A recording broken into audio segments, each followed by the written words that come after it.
Hello, everyone, and welcome back to another 3 Point Weekly stream.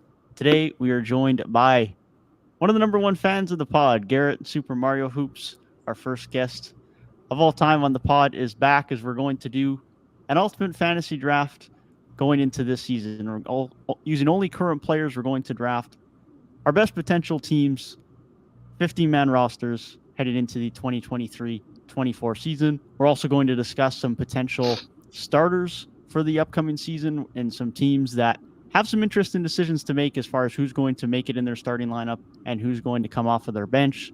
But before we get further into it, Garrett, how you doing today, man? It's great to have you on. Doing pretty good. It's been a minute since I've been on the pod, so it's always glad to be back here. But yeah, man, I've been looking forward to this draft thing for quite some time because, you guys know, it's all based on like who went the furthest in the playoffs, and nobody believed in the Denver Nuggets more than I did. So it's an honor to have the number one pick here today. Man, you gotta remind us of our L's yet again. Garrett has indeed earned that honor. To anyone who is not aware as to what he just mentioned, we did have a wager before the playoffs started. We all predicted who would win the NBA Finals, and we did say whoever came the closest or predicted the winner of the Finals would get number one overall in our next draft. Garrett did indeed select the Denver Nuggets, so he is indeed getting that number one overall pick today. Reek is having pick 2 as he picked the Celtics. Gabe has pick 3 as he had the Phoenix Suns. And I had the misfortune of picking the Milwaukee Bucks, so I will sit in pick 4. But that is how Garrett has got pick 1. Be sure to check out his YouTube channel down in the description below. His link is there. Be sure to check him out. Always a good time having Garrett on. But without further ado, we will indeed get ourselves into this draft. And as previously mentioned, Garrett will indeed have that first overall pick. So I had a lot of time to think about who I would take number one in this position. And I'm going to have to go with No, I'm just kidding. I'm not going to take him. I wanted to. You almost hurt my heart, bro. You were going to do that just for me, bro. Yeah, I was saying it to Devin and Reek before you hopped in here. But no, I'm going to take the guy who granted me the number one overall pick by leading his team to winning the championship. He's the best player in the world right now, and that is Nikola Jokic as the number one pick. Pretty easy. Mm-hmm. Pretty easy. I'm not gonna waste much time. I would love to spike Gabe and pick his favorite player, but I'm gonna take Giannis. I think I said last week I still consider Giannis to be the best in the world, but it's close. It's like him and Jokic are right there. I'll say Giannis. Pretty easy.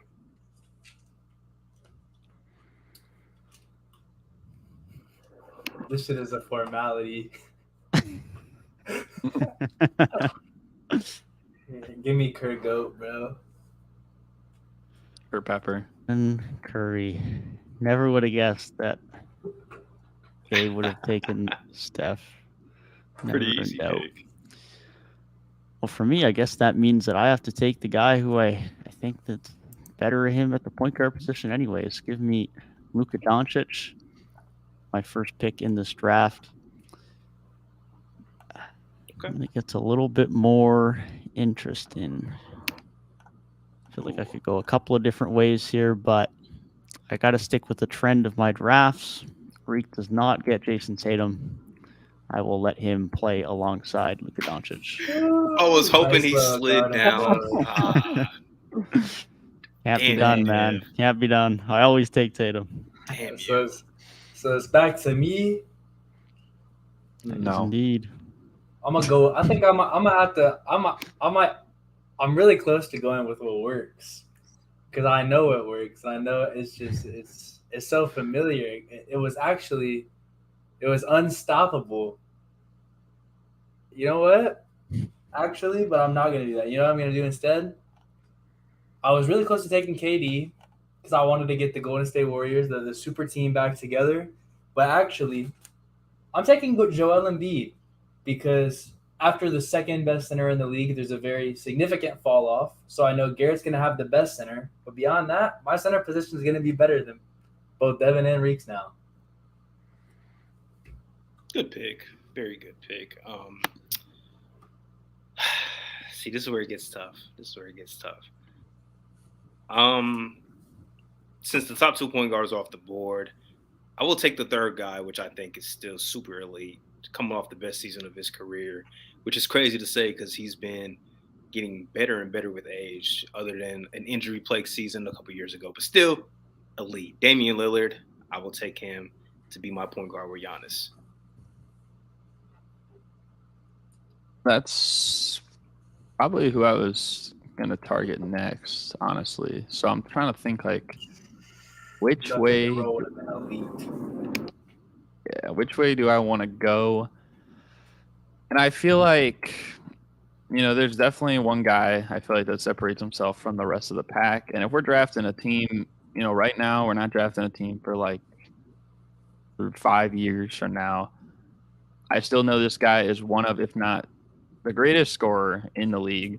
And I feel like with all the attention that we see Nikola Jokic draw, especially in the paint, and setting this guy open for catch and shoot opportunities.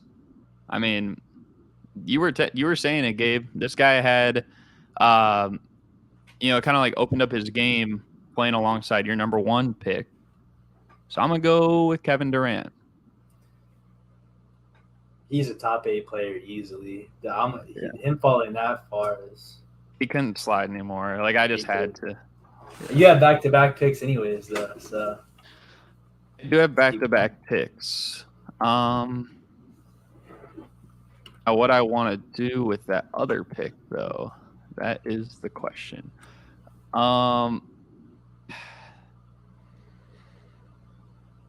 This is tough because I'm looking. Hold on. Wait, Durant's been taken, Embiid's taken, Tatum's taken. Sorry, I have the CBS Sports thing open, so I'm trying to look through this as well. For sure. Okay, so number 9. I don't know if I want to go with one specific player because I feel like it drags my team down a bit. But you know what I'm gonna take?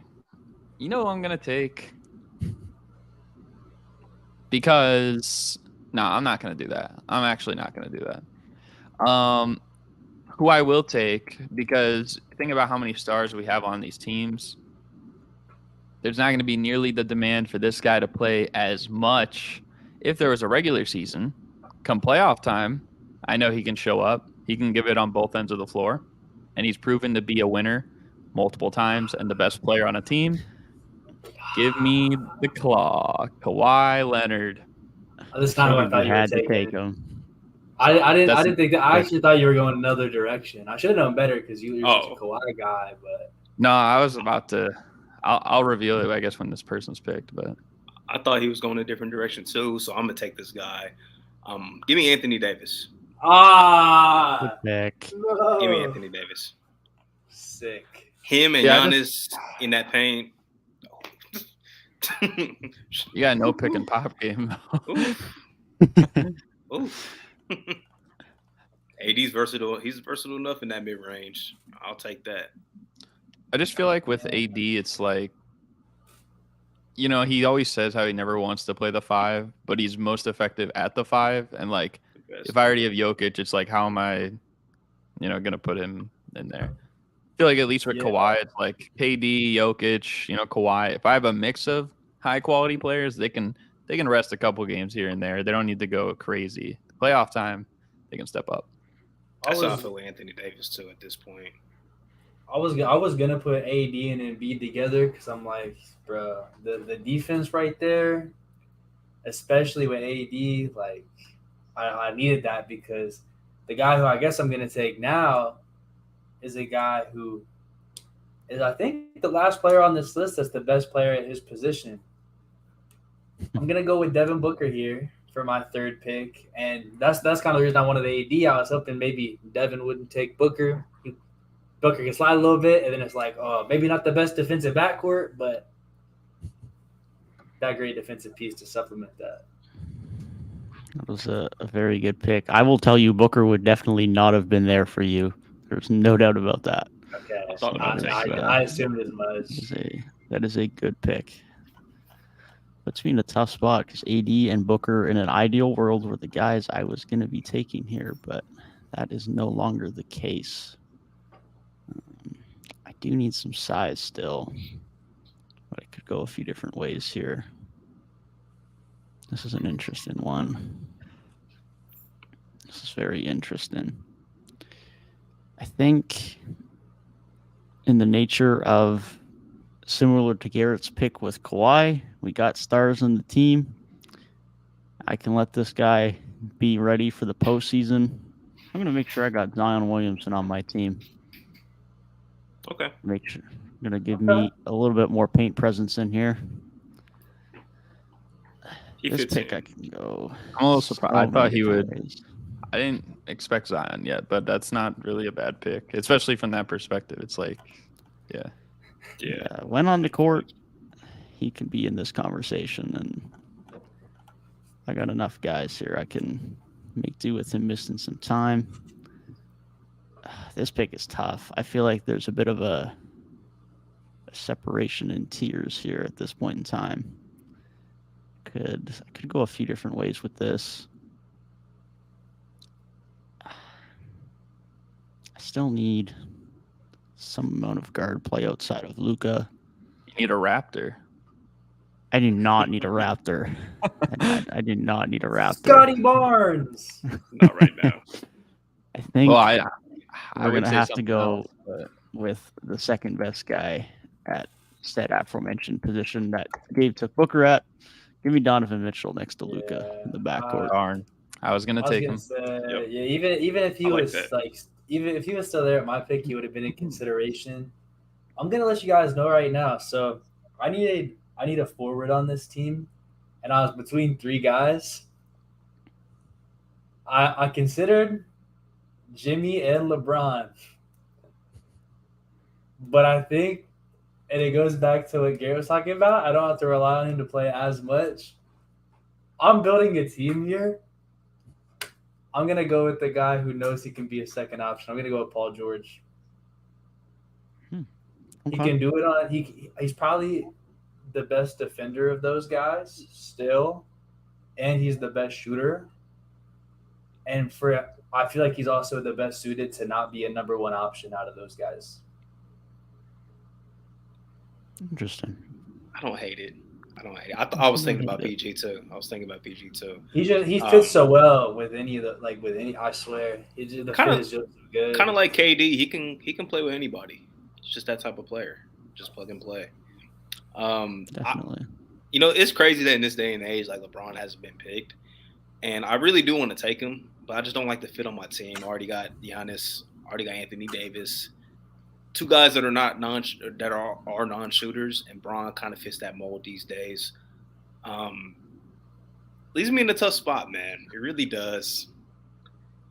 Man. I think I'm gonna hit the shooting guard pool again, though, and this guy's he's too damn good. He's too damn good to still be on the board for me. I need somebody that can defend in that backcourt next to Dame, because Dame's not the strongest of defenders in the world. I think somebody that's comfortable enough playing off ball. He's played with, all-stars like Karl Anthony Towns. He played with D'Angelo Russell, who takes a lot of shots too. Give me Anthony Edwards. Good pick. Very good pick. He's better than Jaylen Brown, too. Let the draft board show that. JB was in consideration a little bit. I did say Devin. I was going to take Donovan Mitchell that was going to be one of my two picks here. I was also going to take last round because I'm like, you know what? I'm thinking about all the point guards left, and I feel like some of the next best ones. I mean, aside from one in particular, but it's like that one's going to be a team chemistry issue probably. But all the other top point guards, there's some fault with their shooting to some degree. And so I'm thinking, from my team right here, I know Jokic can shoot at a high level. KD can shoot at a high level. Kawhi can shoot at a high level. Kawhi can lock up on defense. So I kind of like my team from a shooting perspective. I don't need to worry so much about that, but I do need a guy who can play point and it's going to catch people off guard. But I'm going to go with LeBron. Yeah, I didn't think you were gonna take him. I didn't think you were gonna do it. Hey, I'm in the camp of saying I wish LeBron was the Lakers point guard. I've been saying that for like the last 6 months. So I had to, and especially because like here, like bro, all the years where it's like you think about that All-Star game in 2012 and like passing up the late shot, like passing the Corver that one time in the corner, and like people always bring it up. It's like he never wants to take the shot in these moments. I got enough guys on my team that they could take the shots. I just need LeBron to dish it to him and, facilitate, play make for everybody else. And he can score every now and then. But, yeah, I had to go with LeBron there. Okay, so my next pick, though, I'm thinking about if I want to go – I feel like – I'm thinking between two players, and both of them are going to get taken for sure by my next pick.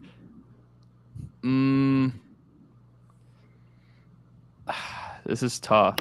I could go kind of like really cheesy right now. Do I want to do that? You know what? I'm not gonna go that cheesy. Although it is still kind of cheesy because my whole starting lineup is 6'6" and taller because I'm going with Shai Gilgeous-Alexander. That's a good pick. I don't hate it. I thought about taking him with my last pick. I really did. It was between Shai and someone else who I'll say when he's picked. Well, I knew one of these guys that I wanted next would be available, and I talked about LeBron last round. If he was available, I would have no choice but to take him. Since he's not, I need a wing. And I need a killer, man, a playoff killer. We know Jimmy Butler is a playoff killer, and we know in the regular season he can coast on this team because we got the talent. So I will take Jimmy Butler. That's who I was thinking as well, but I feel like I couldn't take like two below average shooters back to back. You know what I mean? Like for sure, Shai's not a great shooter, but like he's at least respectable enough. You see, I do got non-shooters in my lineup. But Dame's played with non-shooters his entire career. He just needs guys. But he hasn't won. Hey, but he hasn't played with this level of talent, especially on the defensive side of the floor. Anthony Davis, Giannis, Anthony Edwards is a plus defender. Jimmy's a plus defender. Whew. He never went up against my team. Crazy talent. Well, I also needed to fill a forward position here, and I was going to take one of these players that just went off the board, LeBron, Butler, but there's another guy who I can trust. We might be a little bit small at the forward positions, but I'm taking Jaylen Brown here. Your favorite player? He's just I've been hating on him a bit because of the Ant comparisons, because I just think Ant is better, but Jaylen Brown is still a very high-quality player, was still a number 2 option on a very high-level team year in and year out, and he's used to playing next to stars, and in a draft situation like this, he's going to be playing next to a lot of them, so I think he can slot in and do well there. Very, very valid pick. Can definitely get a lot done for you on both ends. You did need a wing, like you say, so it makes sense. Don't really need a wing though, so I can go a few different directions here. Shai being gone is tough because I really would have liked him here. I think I need myself a couple of bigs so we can roll with whatever lineup we need, whether we need some defense or whether we need some shooting. So we are going to take Bam Adebayo, and we are going to take Karl Anthony Towns. Ooh. Bro just said I'm cleaning house with the bigs. I don't hate that. Yeah. Give me some defense. Give me some shooting. Switch it up on the matchup. That was needed. That was very needed. You're going up against a team with Jokic, AD, and Embiid. You needed your bigs. So going back to back there, making that your 6 man is, I like that pick a lot. I'm gonna tell you right now though, we cannot let Ja Morant fall anymore. Damn you. He's fallen. Gabe. He has fallen far enough. And I know guards are a bit of a deeper position, but now that we're in the 6-man range, I already have my starting guards in Curry and Booker, who are both like best at their position. So I didn't need Ja before, but now you're telling me that Ja Morant would not be. He's going to be the leader of the second unit, and I've seen what Ja does as the leader of a first unit, leading them to like 2 seeds in the West. So he can't go any lower than he is now. Fucking hate you, man. Good pick. Look, this guy's still sitting on the board. Give me Kyrie Irving. I don't have to explain that anymore. Give me Kyrie Irving. If he's my 6th man, I'm more than satisfied. Efficient 27. Can't hate. Super efficient. I'll take that. Fair. My 6th man. I just feel like at this point, at least for me, there's nobody else left unless I'm really blanking. I don't think there's anybody else left available here that's better than De'Aaron Fox. So I'm gonna take De'Aaron Fox. And Wait. You're telling you guys have to comment on that because you guys had me. You guys were because we've been having a debate for a month about me ranking a player low who's not been taken yet. Well, you had Trae Young at like lower than. I had Trae below Fox as well. I think that's more Fox over Trae though. I think Fox and Trae is more acceptable than Trae and Halliburton. Halliburton. Yeah, I agree. Yeah, I wasn't that gap gonna is go much smaller. We're not talking about Halliburton hasn't been drafted yet, but I'm just surprised Fox got taken before Trae, knowing you guys. Well, the good thing too, and I'm honestly that shouldn't have even been the surprise pick because I feel like the next one might be more surprising. But Fox compared to a lot of the guards in the league, and I kind of just like the way my team is, bro. I already said like my whole first 5, 6'6" and taller, so like having a couple smaller guys here, like I can live with it. Especially Fox, not a bad defender. This next guy, though, can play off Fox. He can play off the ball, and he could be a 3-point shooter. And when the lights get the brightest, that's another thing. A lot of these guys on my team, when the lights are the brightest, they shine out. And I got to pair my first overall pick with his real teammate, Jamal Murray. Okay, Give me Jamal Murray. Okay. I got Fox. Like, he can kick to Murray, who can play off the ball in the second unit. If Jamal I even Murray, go that route. Jamal Murray over Trae Young. It's feel crazy. Well, it's crazy, but the fact that he picked De'Aaron Fox makes sense. Like here's that what I makes would sense say. why he would take Murray. Yeah. I was gonna say if Fox was taken, I probably would have taken Trae Young then Jamal Murray. But like playing Fox and Trae Young together, I feel like doesn't make as much sense. For sure. Yeah. Which is why I'm not taking Trae Young here because I picked Kyrie Irving and Kyrie, like you said, efficient 27-point per game scorer. With this next pick, wings are a premium. This might seem high, but give me Mikal Bridges. No, I knew he was gonna get taken, bro. I was hoping he would not. I'm like, he's the perfect guy because he's shown he can be the guy and be a 25 per game scorer, and he's shown he can be like a 4th, 5th option and just lock down, defend, shoot league average from 3. Like he can do anything that you need him to do on a team. So this is the perfect guy to have off of your bench. Well, at the range we're at now, I was between him and another player, and I'm kind of glad that the player that has fallen to me now has fallen to me because if you look at the construction of my team, like I said earlier, I was a little bit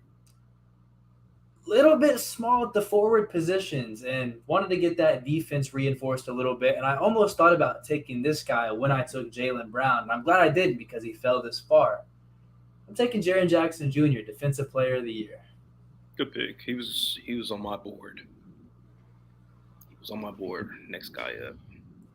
I knew I did it in the under 25 draft we did. So I'm like, yeah, if I take him early again, I know I'm reaching. I can get him later, and I think he's that good. So yeah, he wasn't sliding. Like Yeah.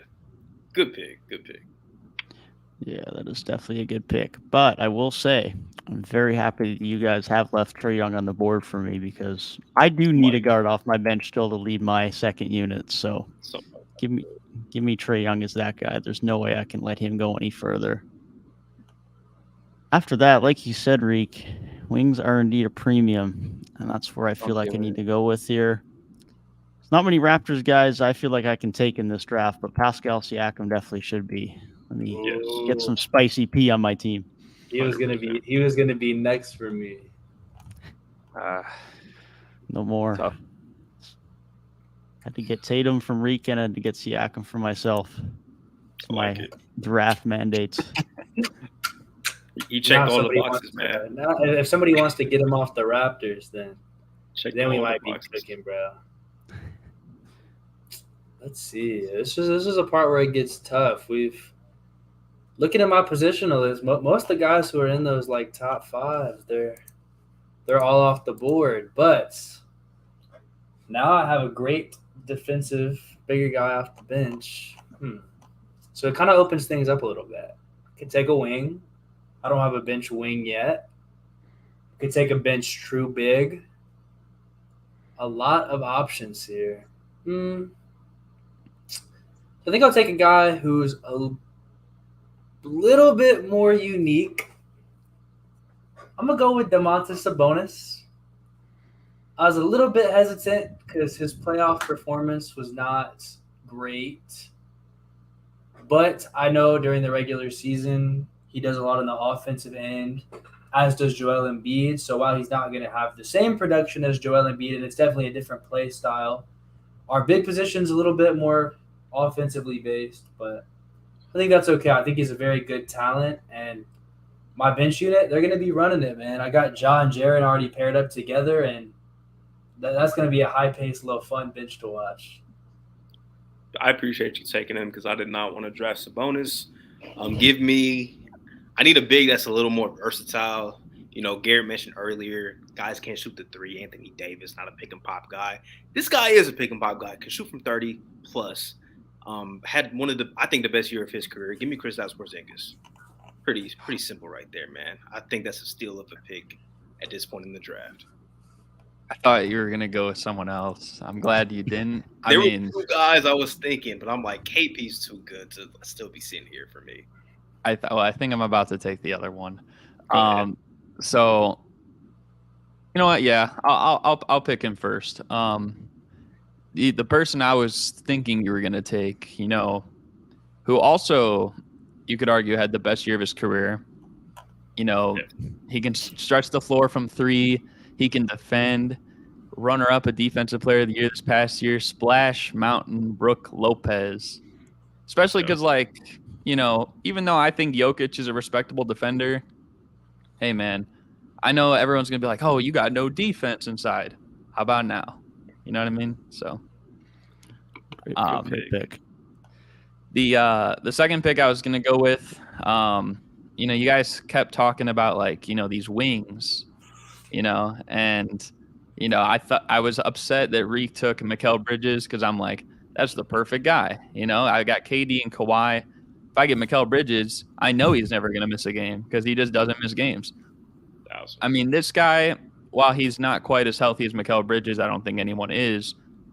The thing that this guy has in common with Jamal Murray, who you could argue was the most clutch player throughout the playoffs this year, De'Aaron Fox was the most clutch player in the regular season this year.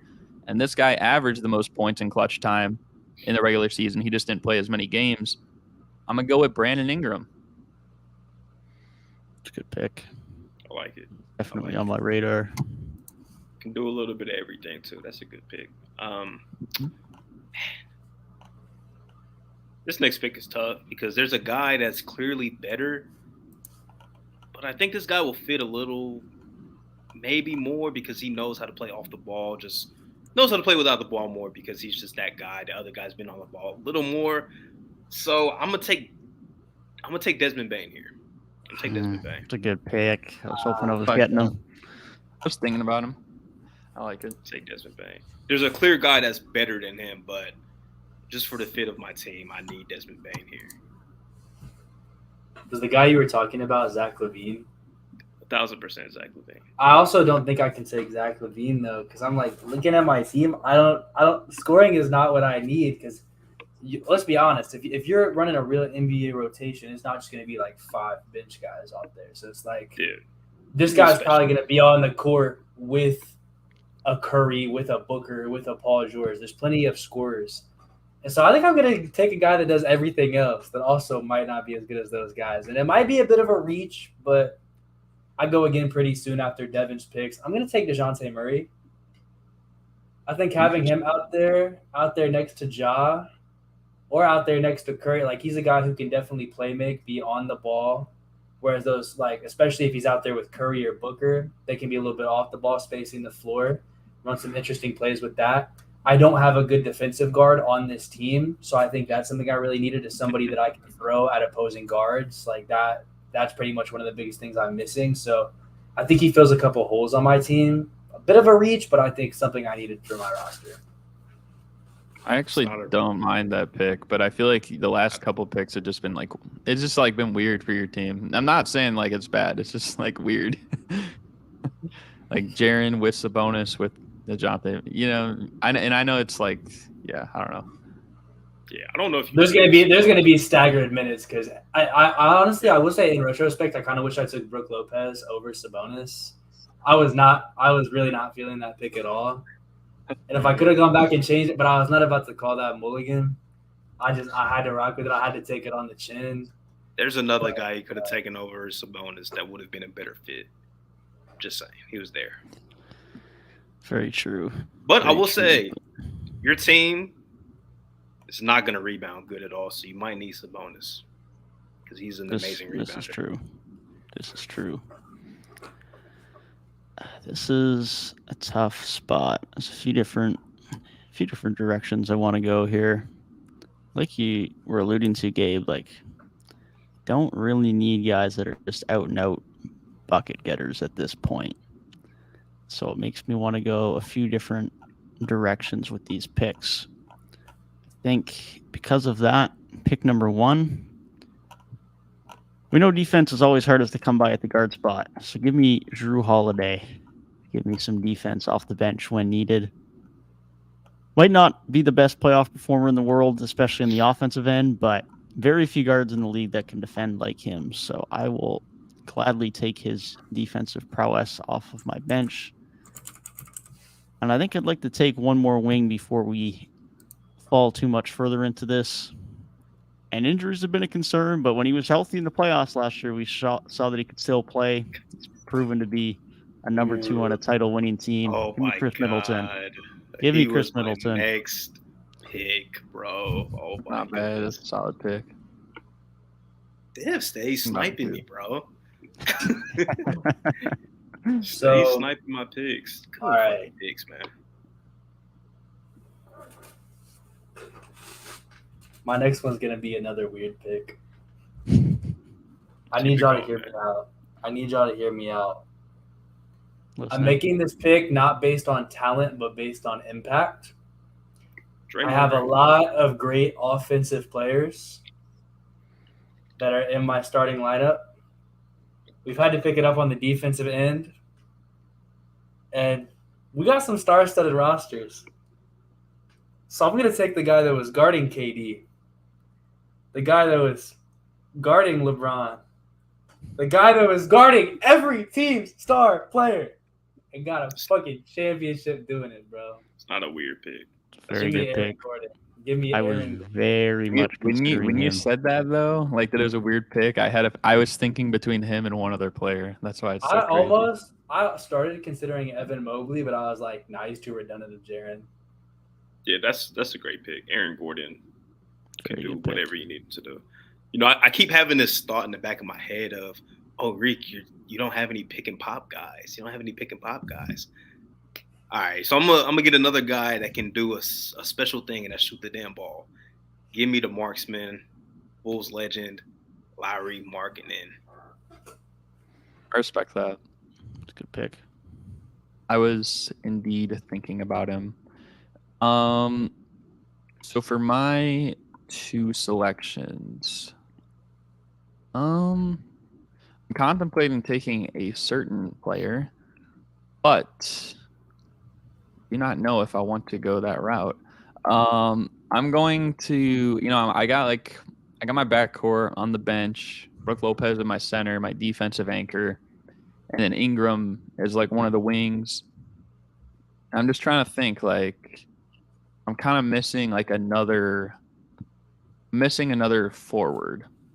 And I feel like the people that can play the power forward position, because I don't really know if I want Ingram playing there.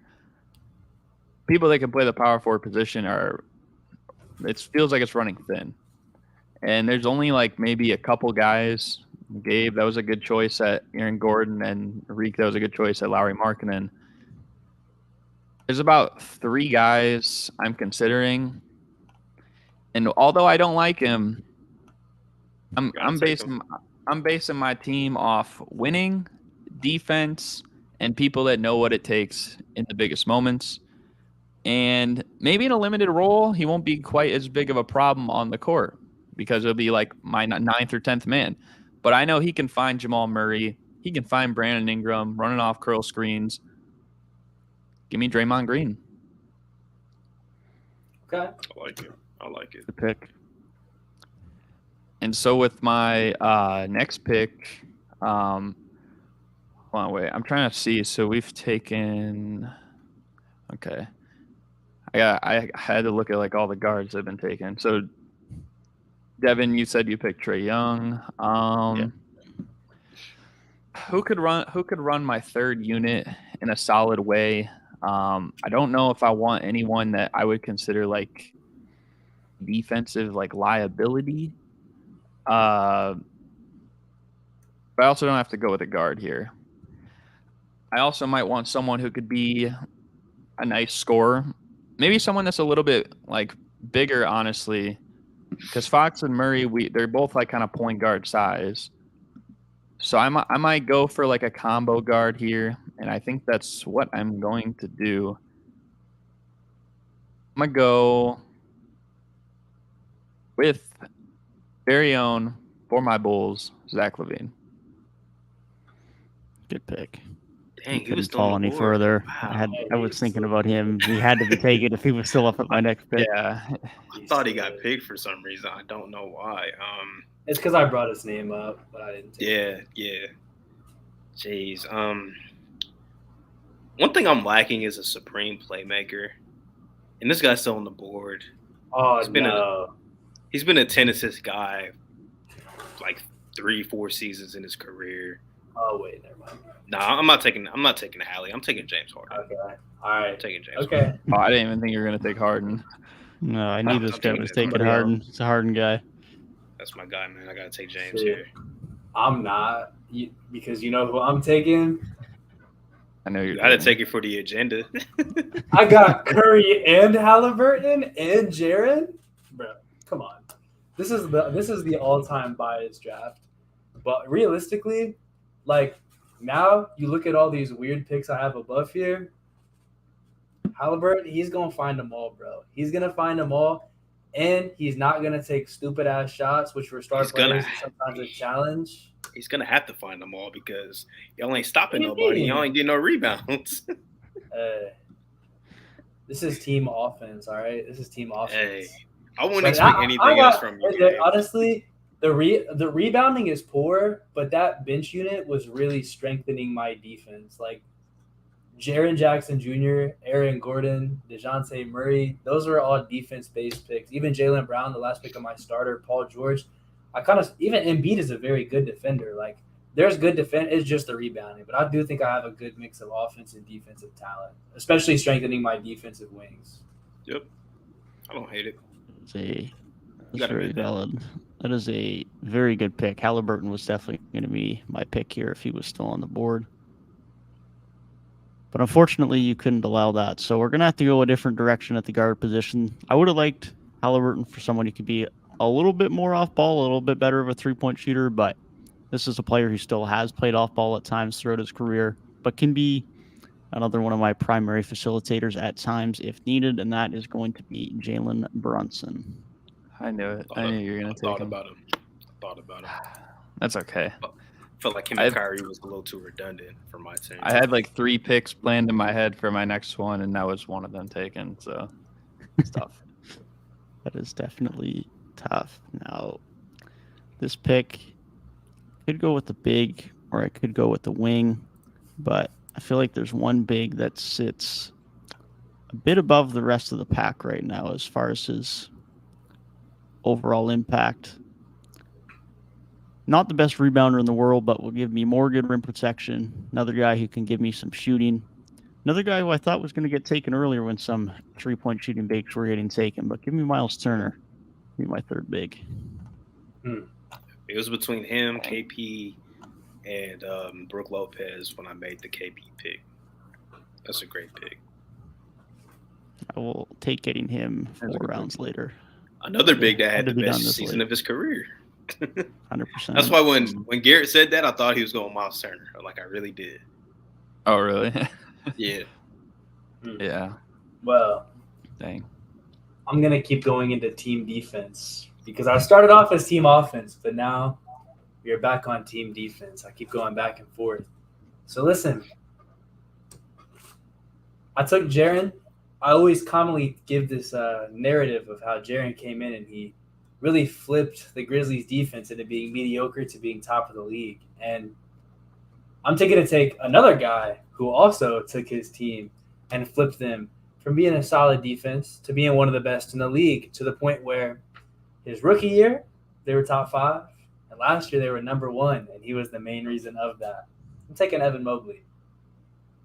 Thought you was going somewhere else. It's a good pick. I don't hate that one bit. I'm stuck between 2 players.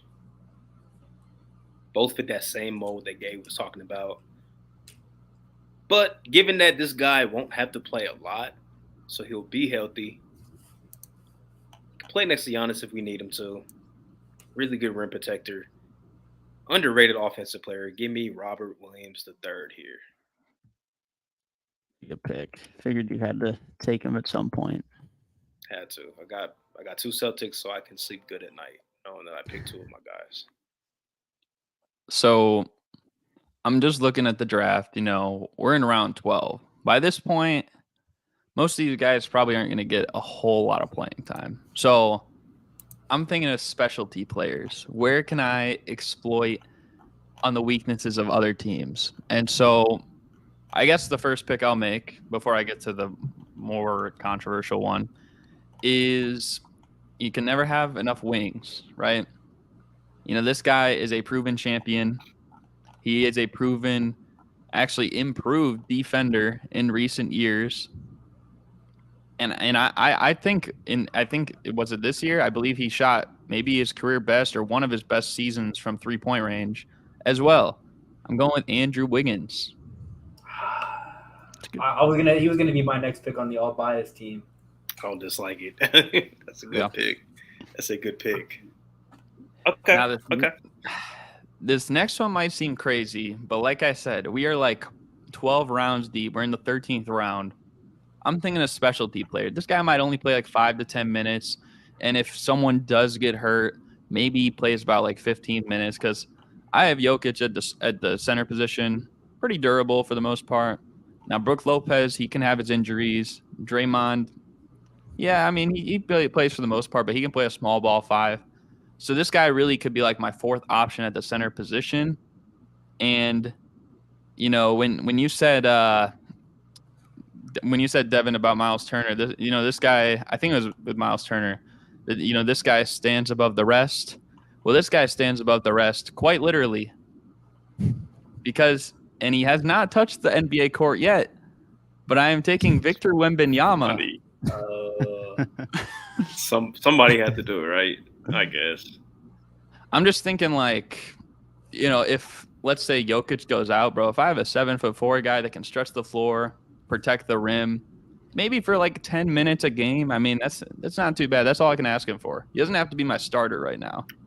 Okay. It's like LeBron and Melo in 04, like on that like Team USA team type of thing. You know what I mean? Like Anthony Davis in 2012 type.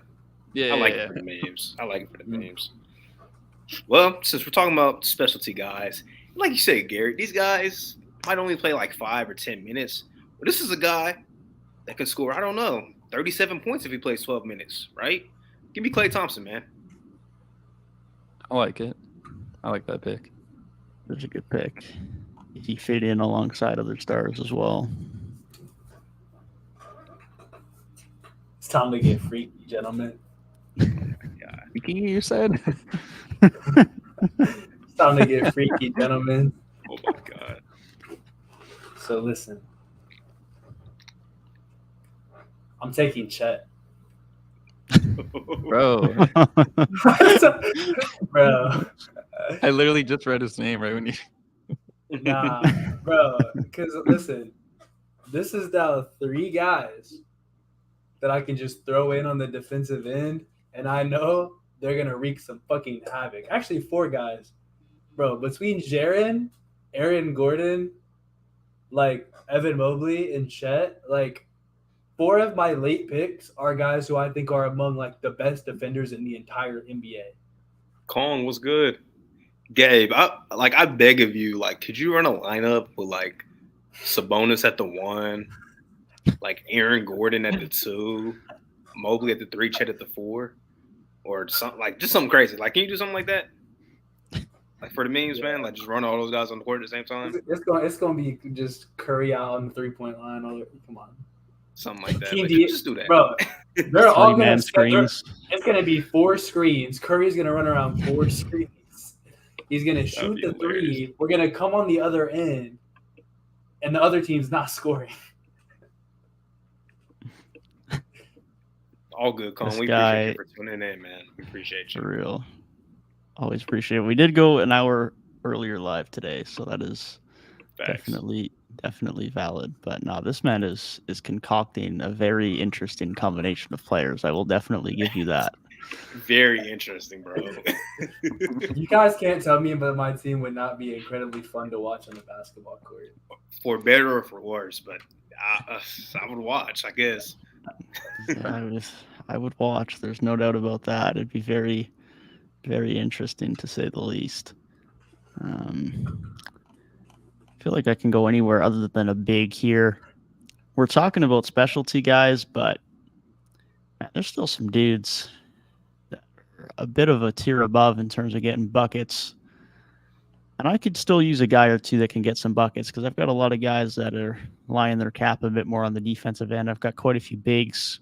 Give me Bradley Beal. Give me someone who can still space the floor, catch and shoot a bit. But if I need someone to give me a bit of a spark off the bench and create a few buckets, I know Beal can do that. Not a bad pick. That's good. I feel like one more wing is probably in order as well. It only seems right to have 2 Raptors, and there's really only one other guy I can take. Give me OG Anunoby. Great defensive wing, solid 3-point shooter. He has to do nothing else on this team other than those 2 things. Might very rarely have to do it, but on occasion, if Middleton gets banged up, if Zion gets banged up, OG can go in and do his thing, and he will fill in that role more than fine. Let's see. So I have 2 more picks. I should probably be going shooting guard and small forward. Do we have 2 or is this the last pick? 2 more. Okay. Okay. I'm the only Right. one who has 1. Oh, yeah.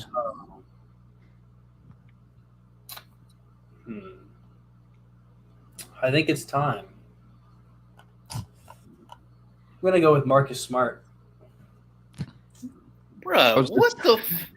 Why is dude picking everyone I'm looking at? I literally just pulled up his. Crazy. I Team- can't stand Gabe, bro. What? I was actually about to pick Smart, bro. That's the funniest Oh. thing. God, bro. Like when you look at the guards Oh my left, God, like bro. he's very quality. And bro, defensive guards, team defense. I better hope he's playing against the Raptors 82 times a year. I got, bro. On offense, bro, I'm fine. I just wanted Smart for the culture, like nothing on court, just for the culture. That's all I wanted Marcus Smart for, man. Fuck you, Gabe. Man, freaking Devin took Tatum, and then you just took Smart. Has nobody taken Tyrese Maxey? That was the other guy I No was one going is to taking take. him. Give me But- Tyrese Maxey. Yeah. I'll take him. Nah, that's a good pick. I was almost about to take Tyrese Maxey, but then I'm like, He's too good to still be sitting I here, man. want a better defender. I want a better defender. And now the guys who have been in depoy conversations / guys that have won depoy, the counter on my team goes up once again. See, just about everybody on my team can defend, so I'm fine taking Maxey here. So, thinking between two guys for this other spot, but I'll say my first pick right now. I mean, if you think about a lot of my guards or like perimeter players, like SGA, respectable shooter. Like if Kawhi's on the perimeter, he can shoot. KD can shoot. Jamal Murray, Levine, Wiggins, Ingram. So I can take a guard that hasn't proven to necessarily be a top-tier three-point shooter yet. And granted, part of that has been because of injuries. But I do think with his size and with his defense as well, it's going to be tough for a lot of the other guards on your guys' team to get much done around him. And also, like I said, playing in a limited role, he's not going to be able to exert as much. That's kind of my point with the Kawhi one. It's going to be brought more to life here with a 14th man. I'm going to go with Cade Cunningham. That's a weak type pick. I was thinking about him. There's no other like guard, and like there are guards up here that maybe are a little better, but like there's no other guard that like fits my mold that I'm trying to create on my team. That's fair. That is very valid. It's a good pick. So my last one, my last selection, I'm thinking like my starting lineup's already pretty big. Like I said, 6'6" and above, or you're not starting. I got, Splash Mountain. And then, of course, I got Wemby. So it's like I got a lot of size on my team. And do I want to go with a little bit more size at my final power forward spot? Because that's what I'm looking at. Or do I want to go a little bit smaller, maybe someone who's proven to be a little bit more versatile? And if we were doing a projection, I would probably pick the guy that's, bigger, a tougher body to get around. But it's like I feel like I might want a guy that's proven he can be effective in a role-playing position. And that's kind of like what he's going to be on my team. He's the 15th man. He's proven he could do it when he was with Denver. Now he's kind of getting more of an opportunity to shine as a star in Portland. But I'm going to go with Jeremy Grant as my last pick. And I will not take his contract, but I'll take Jeremy Grant. Hey, salary cap is turned off in this league. That's all. I had a bit ready. And then I couldn't finish the bit. I didn't have the items necessary. I really want to go a main pick here, but I'm a GM. I make good picks. I'm looking at my guards off the bench, and there's not really that guy that can just, step off the bench and just hound other point guards, other two guards. Gabe took Smart earlier. I'm on record as saying this guy was better than Marcus Smart last season. Did everything just a little bit better. One of the best guard defenders in the world. Give me Derek White. I was thinking about him too. Abe's on my mind too. It's a good pick. Okay, so this is the all bias draft. Did nobody draft my favorite player? Nobody has yet. Go ahead, take him. Because I was thinking, but taking him in this draft is crazy. But go ahead for the. What do you mean taking him in this draft is crazy? Is it? I mean, I thought about it. How was that for memes? Is it who I'm thinking of? DeMar. It's got to be. How is taking DeMar a meme pick? Oh, I forgot. I thought it was DeMar. I forgot he was for on it. the board. I forgot he was on the board. Bro, yeah. So I set myself up. The small forward position was not filled. in this The little haterade. third rotation, and bro, I couldn't let him go undrafted. That's I my forgot he guy. was on the board. I'm gonna be And honest. bro, he's literally like still a premium bucket. He's still, And I he's still needed really good. somebody who could get a bucket was honestly a role that I could probably use to fill because I took so many guys that just did specific things. So He fit your team. I mean, uh, doesn't guard. I mean, his doesn't team rebound. takes anything. His team takes anything, there. bro. He fits your He's team. there. Not mine, but he fits your team. Yep. all right, bro. That is No, I was really thinking about taking DeMar, but I just like obviously he's a better player than Jeremy Grant, but it's like if I'm looking for that 3-and-D forward that can maybe play alongside what I already got. I mean, bro, I already have Levine. Clearly, like Levine and DeMar, we're not seeing that work out I'm seeing that firsthand not work out. So Yeah. I had to not take DeMar. Yeah, Just no, like- I needed a bucket. You guys It's didn't just get like- a bucket. Julius Randle's also like too talented to still be on the board, but it's like he doesn't fit any of our teams. Is he? So- yeah. Yeah, he is Yes. still on the board, and he is not being taken with the last pick. I will tell you that much. I'm going with someone who has not quite fit into as much of a role as would have been ideal over the last couple of years until the summer. Guy who can defend, someone who I've been on record saying I'm one of his few fans left.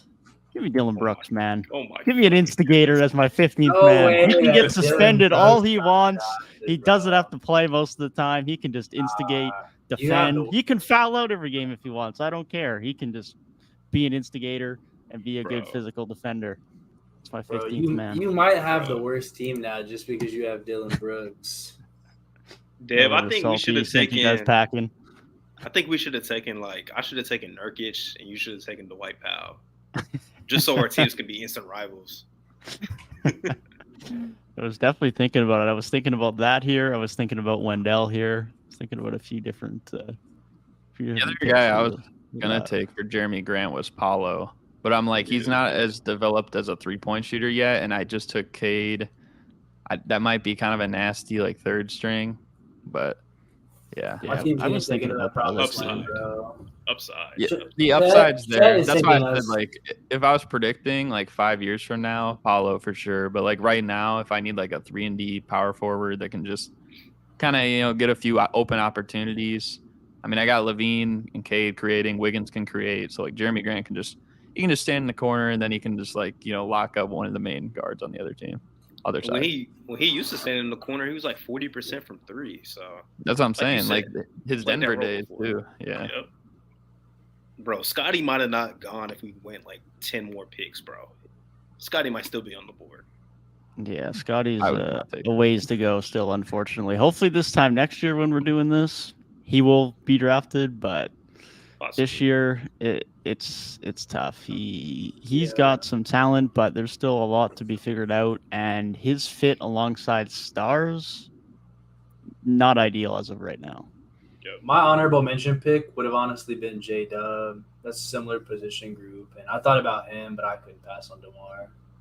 Yeah, I would have. Franz would have been a guy I had up next. He was someone I definitely considered taking. Yeah, Franz was probably next up for me too. Am I allowed to have a current player as an assistant coach on my team so I can be coaches with D Rose? We can just sit back, watch this all transpire as we win every game. Sure. I'm gonna take Rondo as my assistant coach. I need somebody that has super high IQ, sees the floor, champion. Played with I'll great take Chris players. Paul. Go ahead. As long as you're not taking Jeff Teague. He's gonna be a dog, bro. Chris Paul. We're gonna play dirty team defense. We are too. I mean, Rondo's all NBA defender before. So That's my I'll favorite take- point guard. Give me Adonis Haslam. That's We're my gonna be a favorite goon saying. squad. That's what I was saying.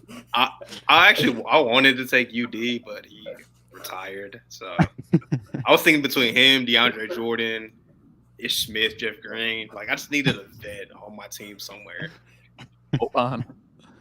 Get Boban in there. Well, Somebody Boban. just needed a vet, bro. Not gonna lie, Garrett. Although it would have been crazy when you were talking about standing above the rest with Victor. I half thought you were gonna take Boban. Yeah. That would have been crazy.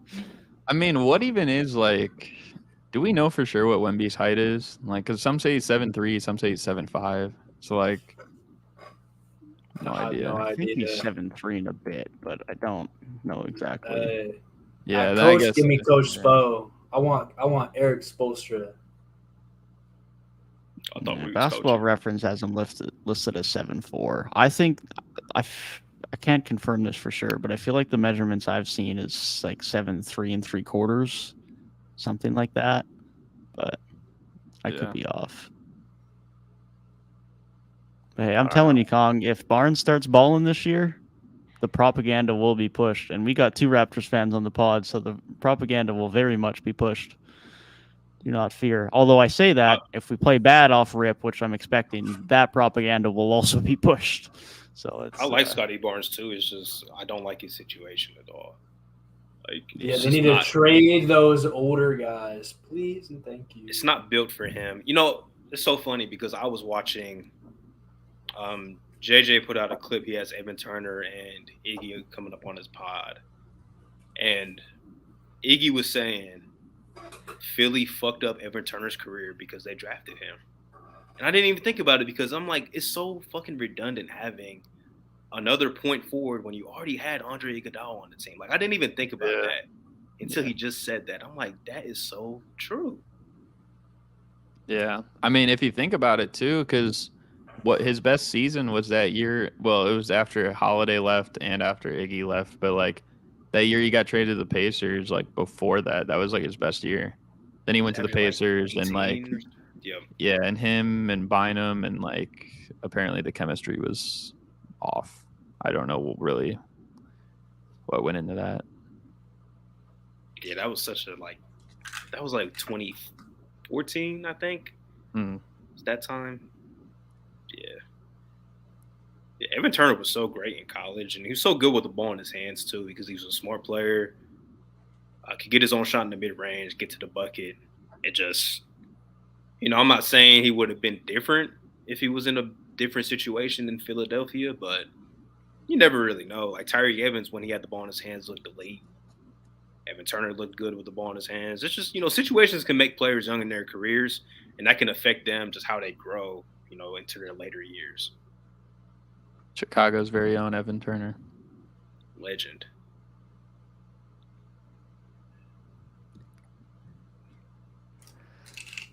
I will not be pushing any Scotty Barnes agendas, though. That could be you guys. I'm definitely not pushing any Scotty Barnes agendas. I will wait until the season unfolds, but all I can say on Scotty Barnes is until he has a bounce back year, me being live in Scotiabank Arena and seeing Steven Adams blow past him from the 3-point line will forever live rent-free in my head. And until that can be removed from my head with some positivity, it's a tough one to push some propaganda about, that's for sure. It's crazy. Top of the 3-point line, and Steven just burns them. And that is when I knew that his on-ball defense was not what it was in his rookie season. I just realized, Reek, you still got some good little Celtics representation on that team, bro. You got Porzingis, you got Time Lord, and you got Derek White. You made it happen. Yeah, man. I mean, we're there. I wanted smart, for the former Celtic, but, things happen. So I had to take Derek White, the replacement. Didn't get Tatum, of course, because Dev always has to snipe him. So, I'll take it. Didn't get Jaylen Brown this year either because I think I got him last time we did the draft. But didn't get him this time. Reek, would you have taken Porzingis if he got traded to the Celtics, or would you have taken Brook Lopez probably? I probably still would have taken KP. I respect it. I wouldn't have because I would not have been paying attention to how good he was in Washington because I didn't watch Washington. I mean, I was thinking Porzingis too at that pick. I just felt like I feel like Lopez is a slightly more important year. Like Porzingis put up better numbers, but it's like I feel like Lopez a little bit more important. If you had taken Lopez, I was gonna take Porzingis. So like that was the other. Yeah, 2 very good options. I think Lopez is definitely the better defender, even though KP's still good. Lopez is elite, especially rim protection. And obviously KP is the more like explosive offensive player. You know, more of a high volume 3-point shooter. So, you know, it's a trade off. But I really thought about Brook Lopez like heavily. But KP was just too good to pass up. Sabonis gonna be my regular season warrior, bro. In the playoffs, he's not getting minutes, but he's gonna be my regular season warrior, bro. Bro, you might have to play him in the playoffs, man. You might have the you worst got rebounding Embiid. team He's ever. always injured in the playoffs. Unless you're running Jaren at the 5 off the bench, then yeah, that's probably it. That or Mobley. Jaren can't rebound. Embiid's below. Mobley just got rinsed by Maybe not Hartenstein. below average. You got Embiid's an the average all-injury rebounder plagued for big 7-footer. team. He's got like 4 injury-plagued bigs on his team. Embiid, Jaren, Mobley, Chet. Mobley got bullied by Hartenstein, and I made it. I took it very on paper. I really was not factoring injuries as much. Paul George was on my roster. That's why I took Zion in the 3rd round. I mean, I took Kawhi. If he's healthy, he's that good. But and the other logic makes sense. Like these guys won't have to play 60 games because so much talent. Yeah, motherfuckers think shit is sweet until Embiid is load managing, and they're still gonna win. Yeah, it's like if Zion only plays 15 games, like okay, Siakam, you're up. Like, nah, I just feel like it's gonna be nasty when Curry's trying to pass it to the corner for Jaylen Brown in a catch and shoot position, and it's just a brick. Yeah, I thought I was JB a Jaylen Brown 33%. I just can't ever like yeah, they're still obviously going to be a great team. If you put them in the today NBA, like be elite. But I feel like compared to this, like a Curry Jaylen Brown tandem, I don't know how that. You know what I mean? It feels weird. It's a weird. Good thing he's not the tandem and he's the 5th option. Is he? Yeah, he's the 5th option. Jaylen Brown versus Paul George, Devin Booker, and fucking Joel Embiid. What? Can modern JB be a 5th option? I don't know if he can. How much did Paul George average this year? Like 22 a game, 23. I don't care. He's still higher on the scoring option list than he probably shouldn't be. Paul George? What? No. Right now, probably not right now. He's close, but JB was a fairly efficient other than from 3. I don't give a fuck what he was. This is my team. I'm putting the ball in Paul George's hands over Jaylen Brown's. Well, hey, go ahead and and complain. That, buddy. You might have the worst team here. Go ahead and do that. I want to make the $3 million man mad.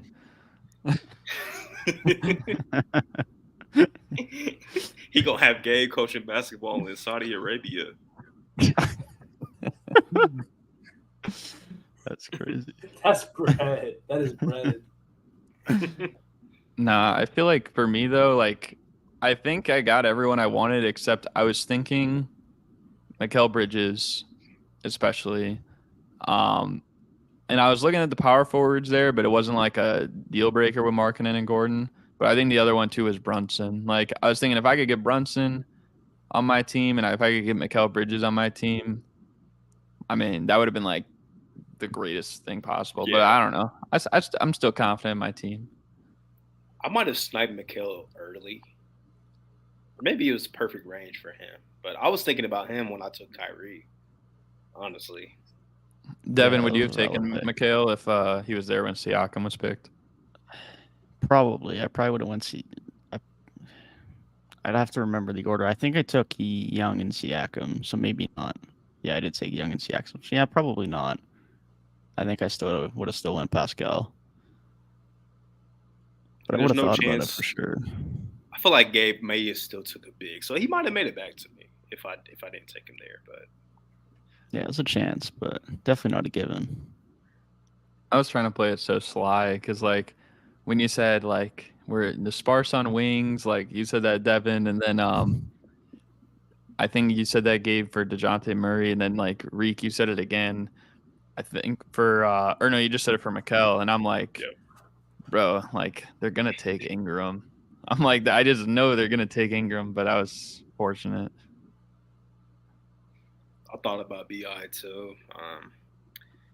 I guess the only guys I'm mad at I didn't get. I wanted Pascal bad. I did want Tatum. I really wanted Tatum because like wing shooting is kind of just weird. And I wouldn't have minded having KD, but also you got to think ours is kind of sparse too, so it's tough. So I'm kind of happy with my team though. I'm pretty happy with how it shaped out and everything. A lot of defenders. I can see that, but we got shooting off the bench, which those guys can fill in if certain matchups. We need to space the floor. We got Markkinen, we got KP, some big shooters. We got Clay, so we got a little bit of everything. Yeah, I'm pretty happy with where mine ended up too. I got a few more offensive-minded guys in my starting lineup, but Bam will probably get starters minutes a lot. Tatum will be my main defensive guy in the wing. I got 3 guys who are like top-tier bucket getters in Luka, Tatum, and Donovan, so I got lots of perimeter creation. Zion can do his thing on the inside. Cat can come in and give me some spacing. Trae Young can get his bucket too, and then most of my bench outside of my 2 scoring guards is a bunch of dudes that can defend. Got a lot of size in the team with 3 true bigs and Cat, Bam, and Turner. So I was happy with how it turned out. Give me the Dylan Brooks pick. It's growing on me, man. I'm loving the Dylan Brooks pick. That's for the culture. That's for the culture right there. That's the perfect 15th man right there. Just come in and instigate, take all the pressure off everyone else, let him deal with the media. All is good. I'm good with my team, bro. It's us versus them mentality. We gonna have Marcus Smart gonna make them some dogs, just because they're hearing the outside noise. They're hearing the outside noise from Team Knows Hoops. He's gonna make them chihuahuas. That's the only type of dog he's gonna make them. Hey man, look, like I like your team. It's just no, you don't. You do not like my team. You've been slandering it the whole time. Yeah. I mean that guard defense, man. Like, ooh, you're gonna have to run Smart a lot. DeJounte Murray? Smart and DeJounte, like they're gonna have to. That's the why they got drafted. DeJounte's got to bounce back. I'm gonna be honest. That's the whole reason why barely above average last year on the defensive end. I think you took DeJounte not early, but early. Dude, nah, bro. I was low key panicking because I took Sabonis and it was such a bad fucking pick. Sabonis was a bad pick, but it's like, bro, it's one of those big. He's that guy that's like, he's so good, but his fit on teams is just not ideal everywhere. So I get it. I didn't want to take Sabonis either. You're going to have to run Sabonis, though, because he's your best rebounder by far. We don't, bro. It don't matter. You can't rebound. You don't win games. I'm curious to see how the Lillard, Anthony Edwards, Jimmy Butler tandem would work. You know, Jimmy's so good at deferring. Like, this is perfect for him. Dame and Ant offensively can carry the load first 3 quarters. You know, Jimmy steps it up in the fourth when it matters the most, man. So I'm cool with that. Jimmy can play with anybody. Now the shooting, concern. Jimmy's not a good shooter. AD's not a good shooter. Giannis isn't a good shooter. Concerning. But we can flip-flop lineups if we need to. We got guys that can fill those needs. Like, we got it. You ask it, we got it. See, I get that. I think I'm more so like I feel like Jimmy with either of them, and I think this is why like even like the Dame trade rumors still are so big like with Miami. But like I'm just curious like how the Dame Anthony Edwards like kind of like offense would roll. You know what I mean? Because like they're both like very much so like creating for their own. Now Dame like what he plays like in Portland, a lot of like pick and roll game with Nurkic, so like he can definitely do that with like the bigs like Giannis and AD and like Markkinen or Rob Williams or something like that. But like I'm just curious, like how it'd be like on the perimeter side of things. You know what I mean? Yeah. You know, we got to get Dame to buy into like being used to not having the ball in his hands as much. It's been a while, you know. You know, when CJ was there, you know, CJ would kind of take a little bit of the offensive load off of him and all that. But you know, that's why I'm not worried too much because Dame did play with CJ. And I think Ant, he knows how to play off the ball more because of the guys he's played with in his career so far. Like just playing with Cat, like you kind of have to know how to be off the ball more. D'Lo had the ball in his hands a decent amount those couple of years they played together. So I'm not too worried about that. And then Jimmy is just the perfect guy because, you know, like I said, he can defer. And he's more passive in like the early moments in games anyway. So I'm fine with that. I don't think they're ready for when I inevitably cut Sabonis before playoff time and I sign Andre Drummond to a short-term deal. That might be worse. Nah, Man really said Andre Drummond when like Nick Claxton is available. we need that Andre Drummond rebounding ASAP. I was gonna take Claxton if I didn't already have Robert Williams. Just thinking about it. Yeah. When playoff time comes, bro, Marcus Smart, bye, buddy. We're signing Josh Hart. You know, you need Gabe, Nikola Vucevic. You know what? No, I do not. You know what? You probably do because at least he can rebound. Hey, man, you're disrespecting the rebound champ last year, Sabonis. That's his best rebounder, and he said he's cutting him. No, you realistically, you have to cut Sabonis for Kevon Looney. Oh, I would love Big Loon on this team. Big Loon on this team. You know what? Loon probably would have been a more acceptable pick than Sabonis. It's so crazy how like fraudulent, I guess, a dude that just had his best season ever. That's what I'm saying, bro. He was like, I really like Sabonis. It was crazy. I like Sabonis, but it's just like he was like he doesn't fit anywhere. Yeah, that's where I've been at too for years. I've had Pacers fans hating me for the last 2 years before he got traded, but it was like great talent, but like how does it actually work on a basketball court? Like, if he was a top 5 player in the league with his skill set, then great, but he's not. So he's a little too unique for his own good. He is, yeah. He's a little too unique and not quite good enough to be the primary guy as unique as he is. I mean, you could still be okay to good with him as your primary option, but as we've seen in Indiana and as we've now seen in Sacramento, it's definitely limited. You can get to the postseason, but beyond that, it might be limited. And maybe Sacramento is happy with just making the playoffs. They haven't been there for like 20 years, it seemed like. Yeah. So maybe they're fine with that. That's why they gave him the extension. That's okay. That's fine. He might be a little bit limited, but I get if they were able – I don't know how much flexibility they have to get better, but like we can't sit here and act like they performed like the Cavs did in the playoffs. That was a very competitive series. But it's like if he was a little better, just a little bit, didn't get dominated by Looney on them boards, was battling Looney, they probably win that series in 6 games, to be honest. Because a couple of them games, Looney won like by controlling the boards, by getting 24 rebounds in the game. Yeah, man, they were up 2-0, and Draymond was out game 3. And Looney had like 17 boards in the first half. I remember watching that shit. Like how did they fold that?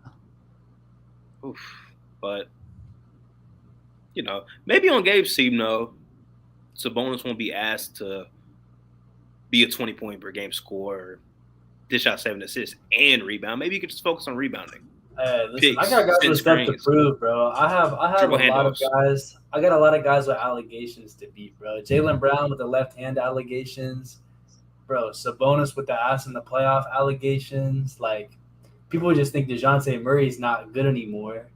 Chet's got some injury allegations, bro. Come on. Marcus Smart catches allegations constantly, bro. Evan Mobley, dude. People think he stinks now because he got bullied by Mitchell Robinson. Like. What's the Curry allegations? Curry don't got no allegations. That's a made man. That's the best player at his position ever. All right, stop doing. I thought this guy was about to say this allegation is that I don't have him as the best point guard in the league, but Right, yeah. But fucking- he was, he's I thought clearly that the he- best.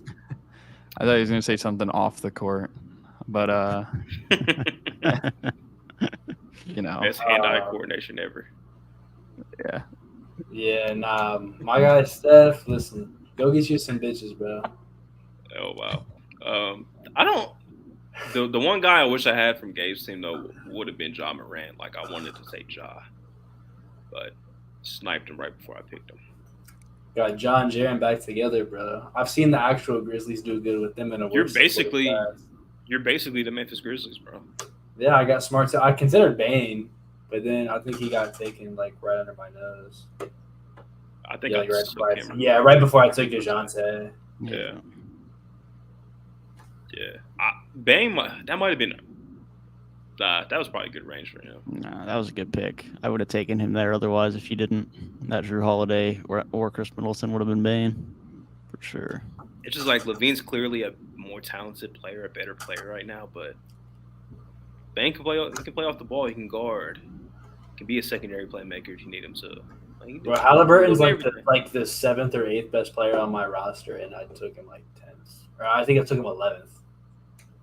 I'm kind of looking at the list, and it's like, I mean, obviously the Suns are going to be up there, but like 3 Grizzlies got picked in like the top, I think like what, 34 picks? Maybe low key they have the best big 3 in the league, low key. Maybe. I mean, they're probably up there at least. I mean, maybe not the best, but. I think 3 Celtics got picked higher. So yeah. Wait, let me see. Yeah, Tatum, Porzingis was Brown. decently high. Oh yeah, Porzingis was above. So I guess what, like a top 3, big 3 in the league, maybe. Probably. I mean, that's especially in terms of guys that have good fit and are very much guys you can play in any type of situation. 3 Yeah. Bucks got taken at a pretty similar range too. Because Yeah. Drew Holiday wasn't that far after Bane. And Yeah, I that's took because- Holiday and Middleton right after. Yeah, Middleton was like my next guy, but I'll take Markkanen. Wait, what about the Timberwolves? Because Cat and Nobody I don't else. think I That's picked. it. And then the Nobody Bucks got had it. 4 guys shortly after with, or including Brook Lopez as well once Middleton was picked. So it would have been the first team to 4. shit, Miami about to have Robert the best Williams? pick here soon. Robert Williams might have been the first 4th guy. Not Brook Lopez. Brook Lopez. Yeah. For first. If that Dame trade gets pulled off, bro, that's like what 3 Heat top 25. Yep. Yeah, for Yeah. sure. At least. It's not happening though. Trade's Pat not happening. Riley's threatening Portland apparently. It's gonna dare get you done, guys. bro. It's gonna get done, bro. Dame just needs to accept he's a Utah Jazz. Hell nah. Bruh. Hey, that's one of the teams you want to pick a direction, Gabe. That'd be picking a Don't talk direction. me into it. Don't talk me into it. If they can keep Bro, stop. Markkanen and Kessler, I would think. I need him to teach Markkanen some tricks so he can become Logo Lowry. Logo Lowry. That'd be the. No way. No, I'm not gonna say that. This is the best basketball, best podcast. The In best the world, podcast as in Gabe the would say. world, bro. As Gabe would say. We appreciate you, Mills, man. This is the all Hey, my Mills is supposed to be on the draft. Sorry you couldn't make it. But Mills knows that I would have had the best team if he was here. you might have the worst team. Bro. You're doing tricks on it at this point, bro. It's Relax. okay, though. It's okay. I actually like your team, Gabe. The Aaron Gordon pick was a real good pick. Yeah, that was a good pick. That's a very good pick. Bro. I thought you was going to Draymond Green, though, like the way you were talking. If I would have got Wiggins, my life would have been complete, bro. Hey, Mills that was was afraid of my very- drafting abilities, bro. That's why he didn't show up. He was supposed to be on game.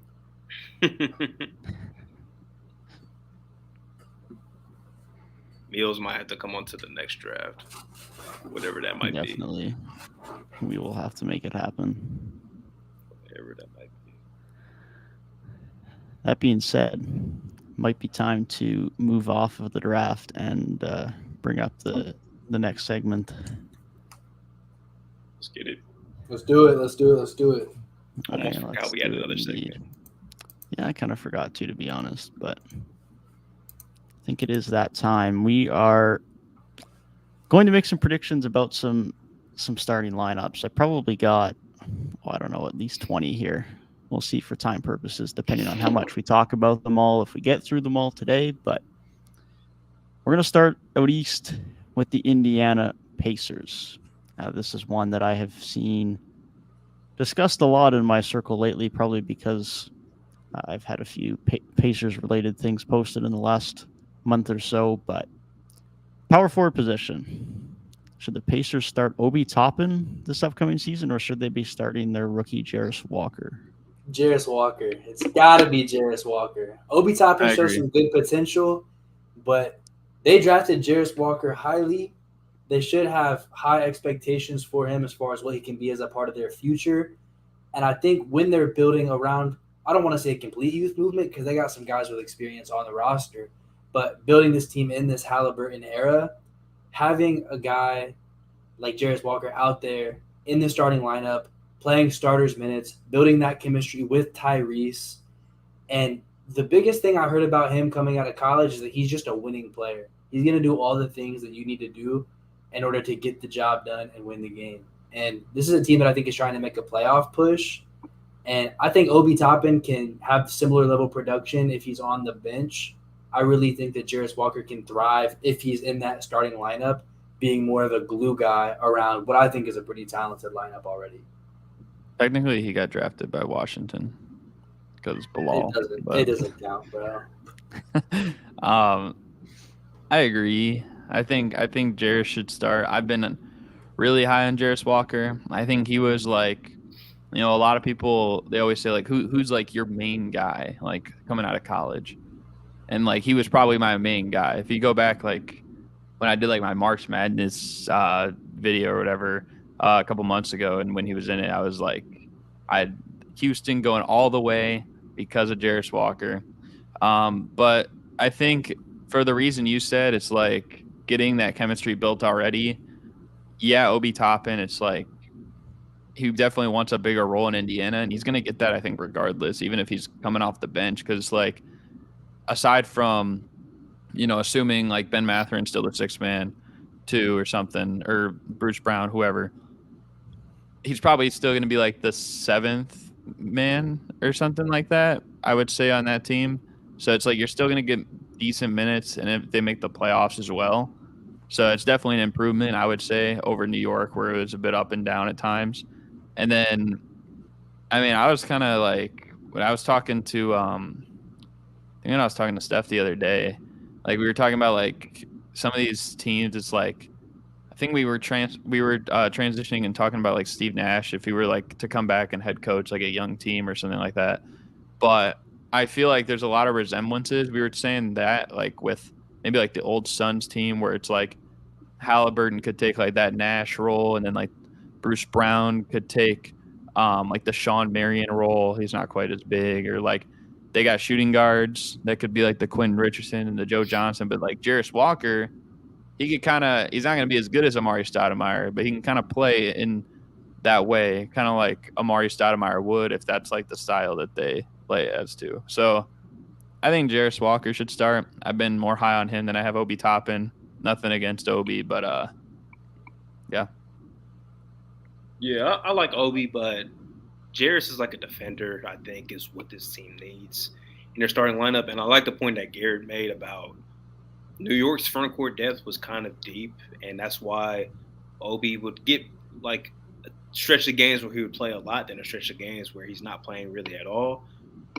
In Indiana, with like Jalen Smith being his competition off the bench, he's going to get those minutes. So he's still going to find his role, I believe, because he's a talented player. But like you guys said, like they drafted Jarris this high for a reason. They wanted him on draft night for a reason. So I feel like it's only right to start him from day one.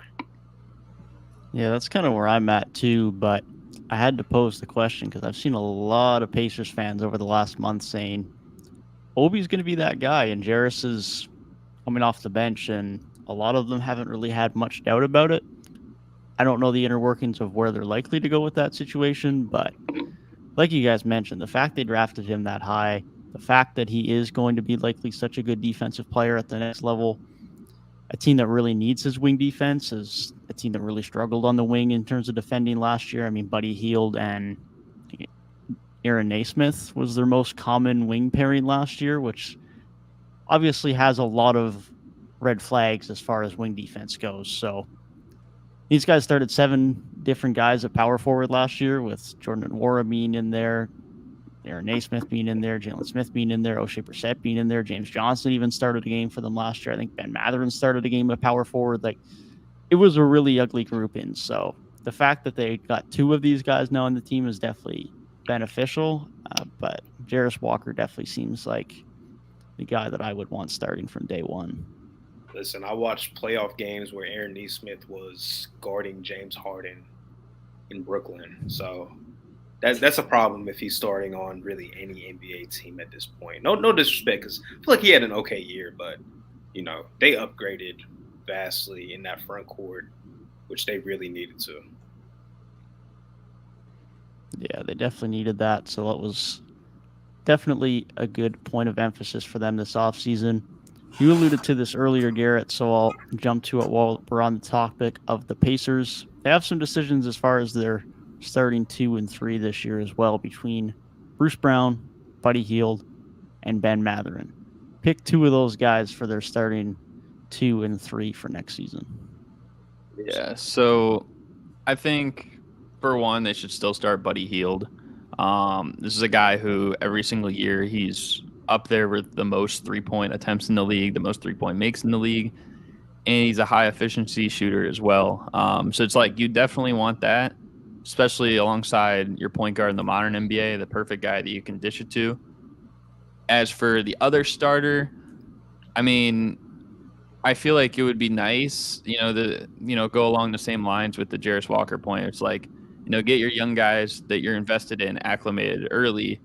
And so it'd make more sense maybe to go with Ben Mathurin, because like you just drafted him last year, put him in that starting role and like see how things go.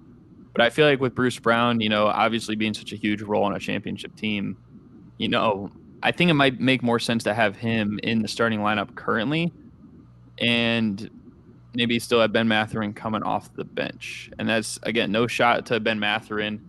I think maybe give him like one more year. I think his, this past year he averaged like 16 and a half points a game or something like that.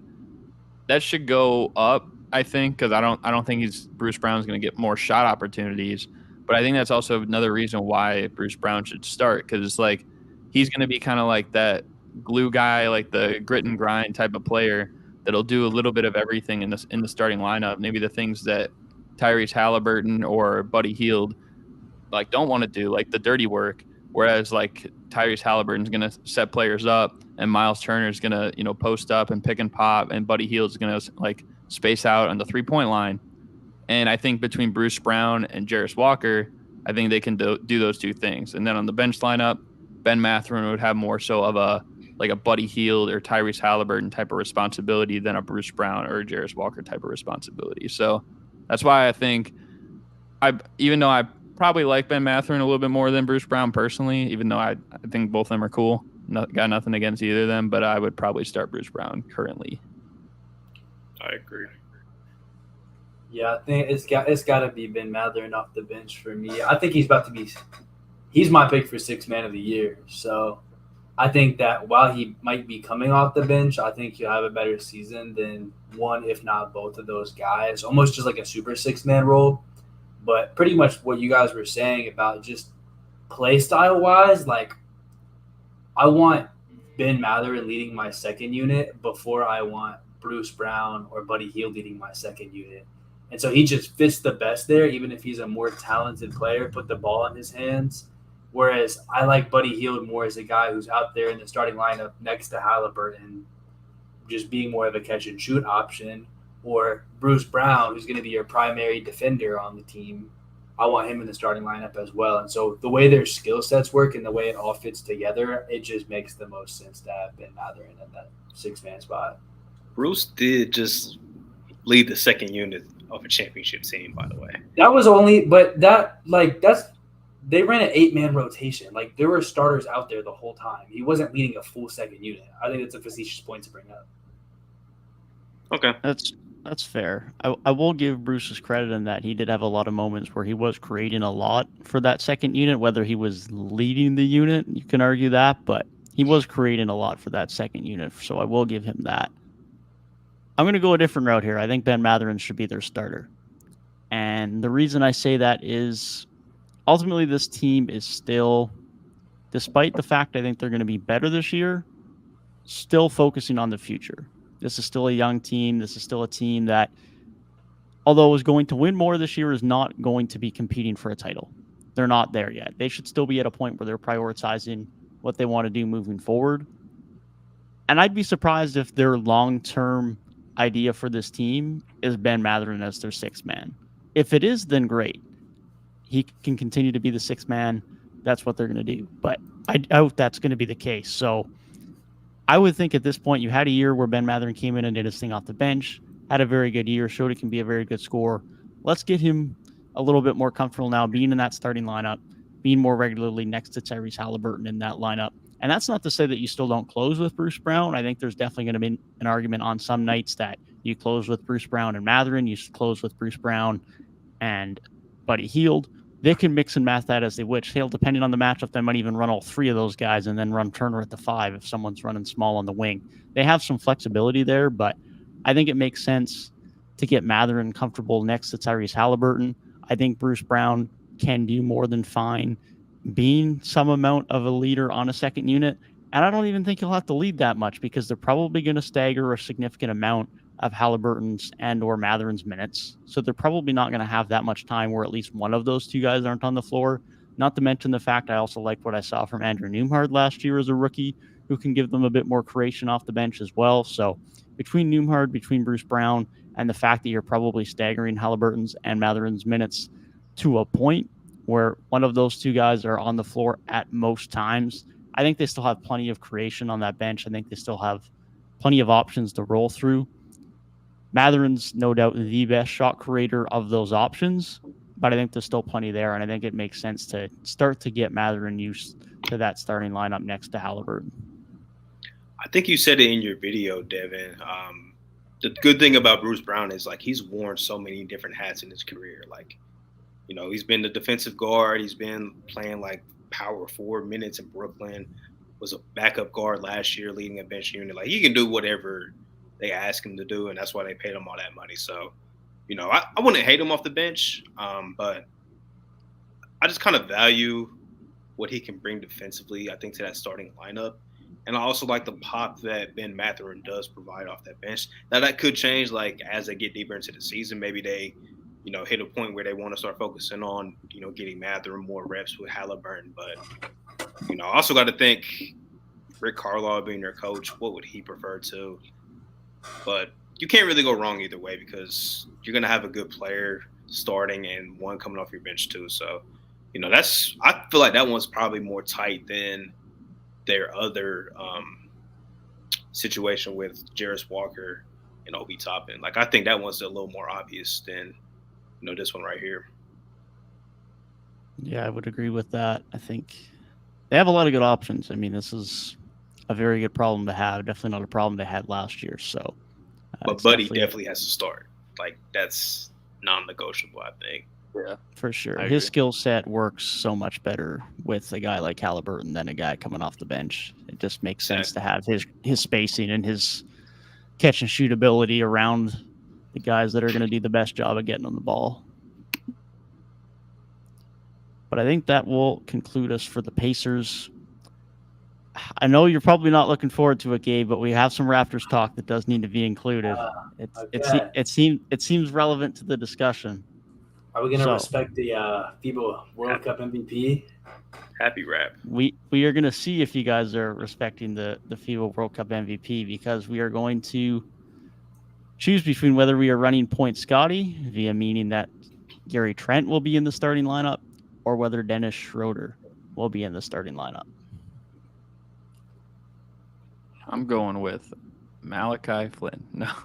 All right, hold up. Let me get this. Let me take the ball as sad as it might be to try and take the ball here.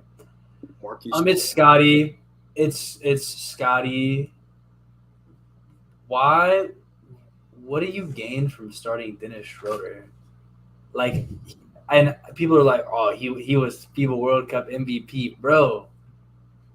It's so different. That's like saying, oh, Patty Mills goes crazy for Team Australia. He should be our starting point guard. No, it's not how it works. That is not how it works. It's not the same situation. Some players are more suited for certain environments, certain rule sets, certain team constructions. And Dennis Schroeder in an NBA environment is no longer a starting point guard. He was always best utilized as a sixth man, whether that was in Atlanta, whether that was in Oklahoma City. No matter where he went, he was always best utilized off the bench.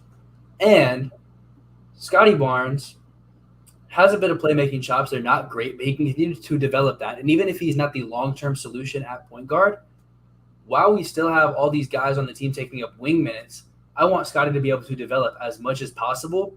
And while he's probably not the same caliber of player as the guy I'm going to compare him to, when Giannis first started to break out, Jason Kidd got real freaky, and he put him at point guard. Did Giannis become some great playmaker? No. But did that allow Giannis to develop different parts of his skill set and become better? And did that put him on the path to becoming the player he is today? Yes, it did.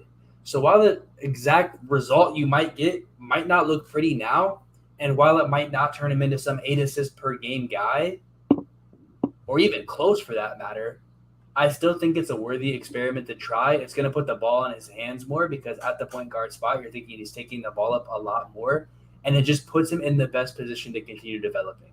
And if that's at the expense of Dennis Schroeder, I don't care because, like I said, he's best off the bench anyways.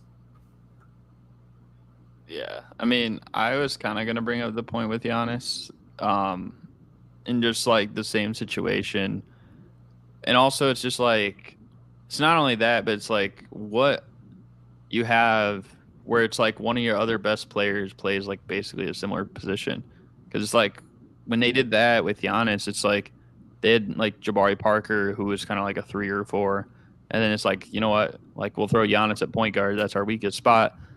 Eventually, when the injuries happened to Jabari, it was more open. And it's like that's when Giannis became a power forward because he really started like a small forward. And like I believe this past year, it was more so like, correct me if I'm wrong, but like more so like Scotty was used as like a small forward a lot or something like that. And then I could be wrong, but the point is like running him at point guard, this team already, it's like there's no, I guess like nothing to lose. They already didn't make the playoffs this past year.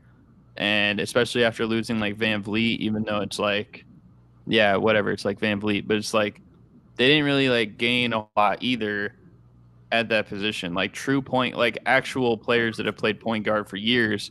That's why you're left with like guys like Dennis Schroeder and Malachi Flynn. So it's like, I don't think anyone's expecting anything big out of the Raptors going into next season. And that's why it's like, if Scotty Barnes like pans out at a point guard spot, and then you can allow, you know, Siakam to kind of like do more of his own thing at the power forward position rather than like kind of meshing all those guys like into one just to make it work.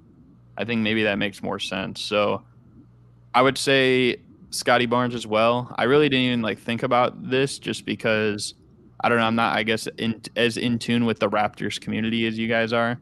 But yeah, I mean, because I was just thinking it was going to be Schroeder, you know. But I mean, if Scotty Barnes, if that's the option that they elect to go, I think it's the best option. I'm for it, you know, for all the reasons that you guys just mentioned. Like, their forward positions, there's just been a log jam really since they drafted Scotty. And they made it work year one, but last year was rough.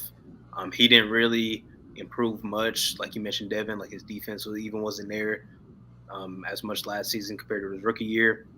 So at this point, it's like, why not try it? Like, see if that's there in this game. You got a new head coach in there.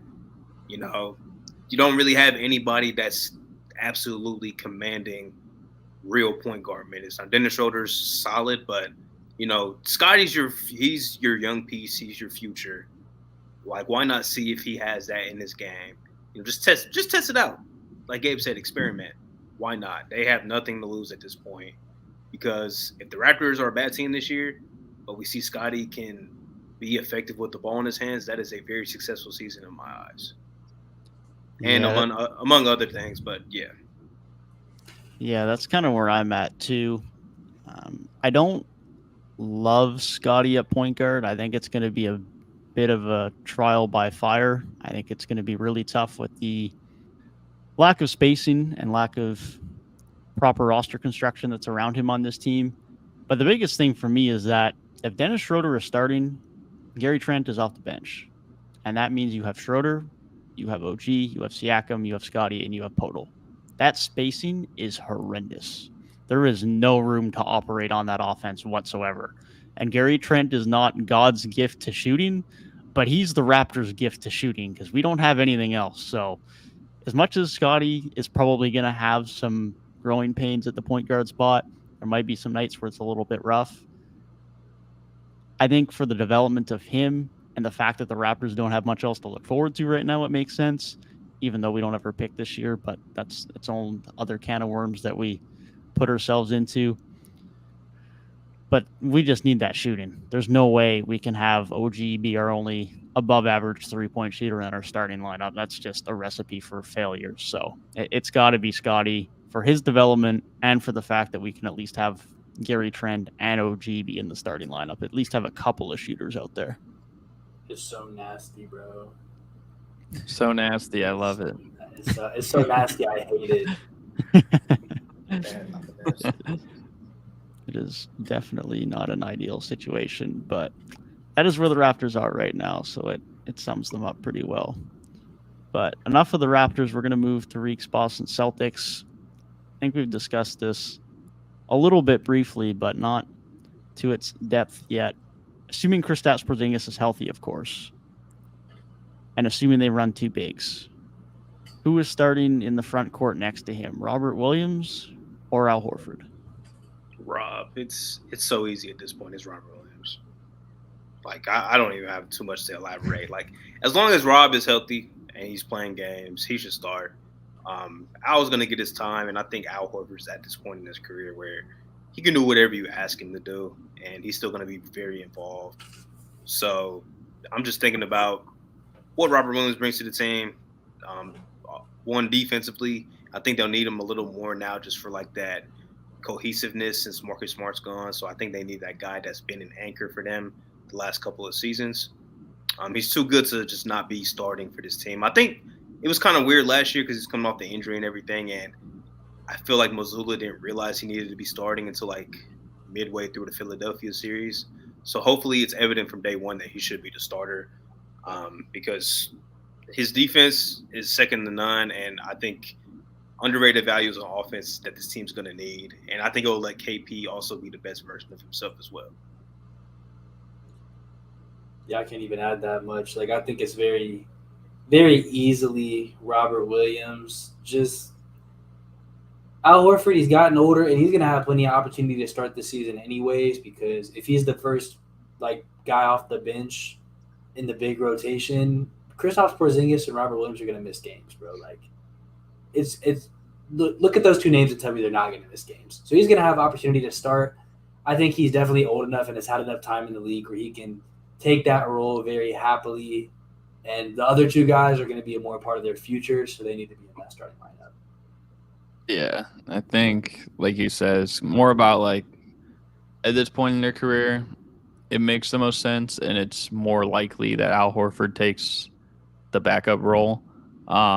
Now, maybe, like, situational stuff in the playoffs, it's always prone to change, where it's like, let's say you need someone who can space the floor, and you want to just maximize that.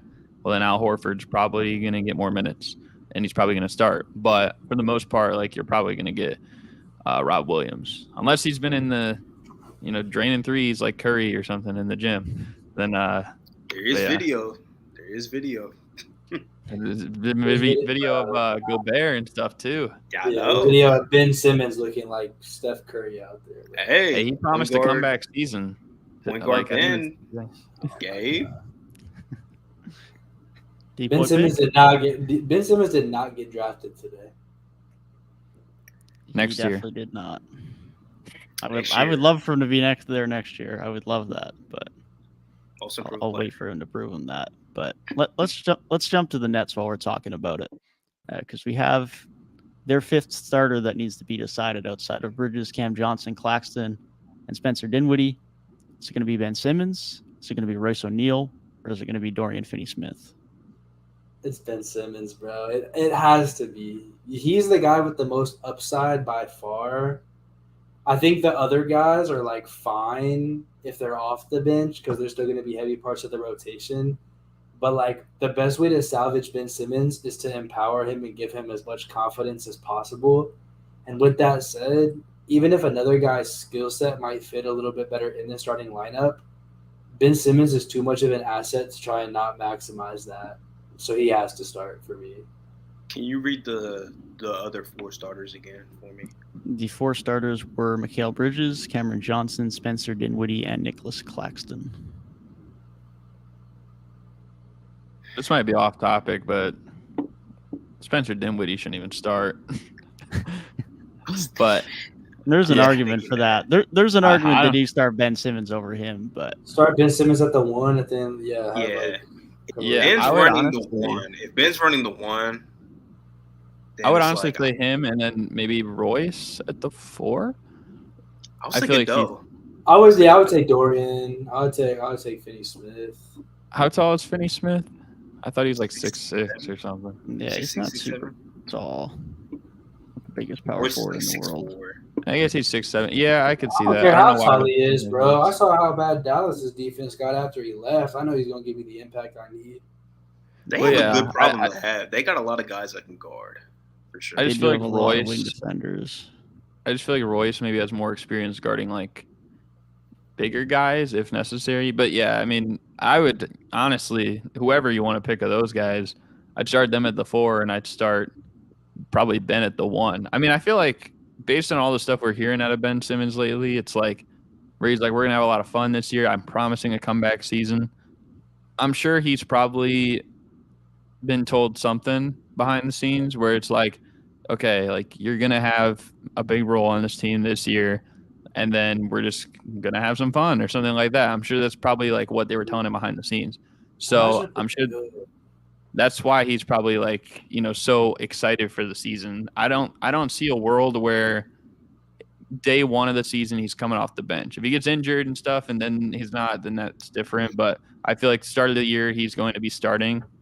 And then I guess, yeah, it doesn't really matter between Royce and Dorian Finney-Smith. I feel like you can kind of interchange them. Probably Dorian Finney-Smith then. He was a little taller than I thought. Yeah, the thing with those two is, I mean, hopefully Dorian bounces back, but he did not shoot the 3 ball well at all last year, whereas Royce O'Neal had a really good 3-point shooting season. That's the biggest thing, but especially when you're considering if you are starting Ben Simmons and you're starting Nicholas Claxton, you probably want that third guy to be a knockdown 3-point shooter. Might be a little get dicey on offense otherwise for spacing, but the size argument's definitely valid because Royce is a very small power forward. Yeah, if I could choose, I'm with Garrett. Bring Dinwiddie off the bench, start Ben. But I would probably go with Dorian Finney-Smith. But if I had to pick with what Devin said, those 4 starters, I would probably still go Dorian Finney-Smith. I'm not going to lie because, I would probably have to bring Ben off the bench in that situation, I guess. If it pans out, if Ben Simmons for real pans out and it's like, they have this super fun duo in Bridges and Ben Simmons. Like, at that point, they might be my favorite league pass team. I mean, I'm watching them anyways. They don't even need to bring Dinwiddie off the bench. Just get rid of him. Like, that sounds mean, but like, bro, it's like, is he like Celtics Shaq? No, I don't even know, bro. He's like He was solid last. He He's was like a big really good three Allen- playmaker for them. He's he big was a three really Allen good Iverson. playmaker, which That's is what he weird is. because normally Big three, yeah, he's a crazy. guy I think of as a scorer, but his efficiency was really bad once he got traded there. But he was really good as a playmaker, which is not what I think of with Dinwiddie. So It was like, hey, Well, this is the game. yeah, he was a bit over 9 once he got with Brooklyn, 9.1. Ever since Kuzma started talking trash to Dinwiddie, he was never the same. Hey man, that's an HH corresponder, Spencer Dinwiddie, man. We sent him a shirt. So I mean, that's I should forever my guy. I should respect him, I guess, a little bit more. He's kind of technically partially a Bulls legend, but Technically, Windy City Bulls legend. we traded him for Cameron. We traded to get him. Got rid of my guy Cameron Barstow. Sad days. That's a name. That's a name I have not heard. I thought you were gonna say Cameron Payne. I'm like, wasn't Cameron Payne the worst player in the NBA when he was on the Bulls? Yeah, Cameron Payne was horrible, and he was in the. We got him for the Taj trade. Right. The tank. Cameron Payne in a Bulls uniform is like Aaron Baines in a Raptors uniform, bro. You just Sad look at days, them and man. you just think losing. A lot of Bro. losses. That's all you think. Oh my It's sad Cameron days. Payne now it's like, what? Did he? I'm tripping. Did he sign elsewhere? Because I know he's I think he's technically still on a the free Spurs. agent. Yeah, so he's. He I got mean, moved I on. thought he got cut. He did, I'm yeah. pretty- Well, yeah, he got by the Spurs. Yeah, because Yeah, they said I'm how pretty sure bad do you he's have to be still to a free get agent. cut by San Antonio. Yeah, hopefully I'll a hate him. bit of a bounce back year for Payne because he wasn't great last year. But I'll bring us moving to our next team on the list. This one might be obvious, but given there is at least one new option in town, the question has to be posed: should the Cavaliers be starting Isaac Okoro, Karis LeVert, or Max Strus? I feel like this is obvious. Well, yeah, I'm gonna say it's obvious because right now it's like when you made the Donovan Mitchell trade, they are a young team now. They have a little more experience, but it's like your window is opened, and so I think you want to make a move for it. And I'm not completely sold on Isaac Okoro. And now as for Karis LeVert, I think Karis LeVert, we're basing it off talent. He's probably the best player of these three, but what they didn't have last year at like a small forward position was a guy who could hit knockdown shots, whether it was Isaac Okoro or Jetty Osman, even Karis LeVert, because like Karis LeVert's kind of like a shot creator. He's not more of like a catch and shoot type of guy. You might want that off your bench. I feel like it's a little similar like when we're talking about Mathurin. It's like I'd much rather Karis LeVert be the number one option off my bench than like a Max Strus or an Isaac Okoro. But given of the three, I mean Max Strus, he has his moments, but I still think that he's definitely a better three-point shooter than Isaac Okoro, or at least I trust him more from that respect. And then as for Karis LeVert, I just think he's more of a shot creator off the bench. So I would say Max Strus. I agree. I will sacrifice some of that wing defense for, even though Strus struggled during the regular season, everybody in Miami struggled last year shooting a three. I feel like he's closer to what he was in the playoffs in the regular season. I'll say that. So I will sacrifice some of that wing defense for the shooting that Strus will bring. Because like Garrett said, they lacked that last season desperately. So, I'll take Max Strus as the starter here. I do think Max Strus is probably the best guy as well, just because if they do start getting cooked on defense, like you can still just sub Okoro in. Like it's not that big of a deal. But you did go out, you signed Strus in free agency. He's your big acquisition, and him being out there with your best guys is probably the best for their future. Yeah, I mean, one of their biggest problems. Acquisition is crazy still. I mean, I mean, a year after getting Donovan Mitchell, it's not terrible, but Right. The big but nonetheless, I mean, yeah, one of their biggest problems, especially in the postseason, was three-point shooting and spacing. So it makes sense that Strus has to be that guy.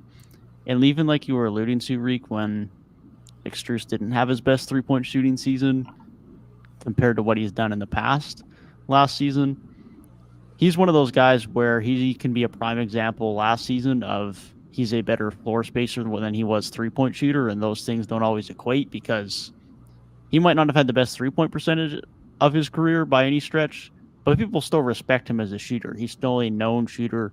Defenses are still going to respect his 3-point shooting ability. So compared to Okoro, he shot the ball pretty well for the last 2 months of last season. People are still letting him shoot. Spacing's not improved. No one respects Okoro's shot yet. He's still got to build up that reputation.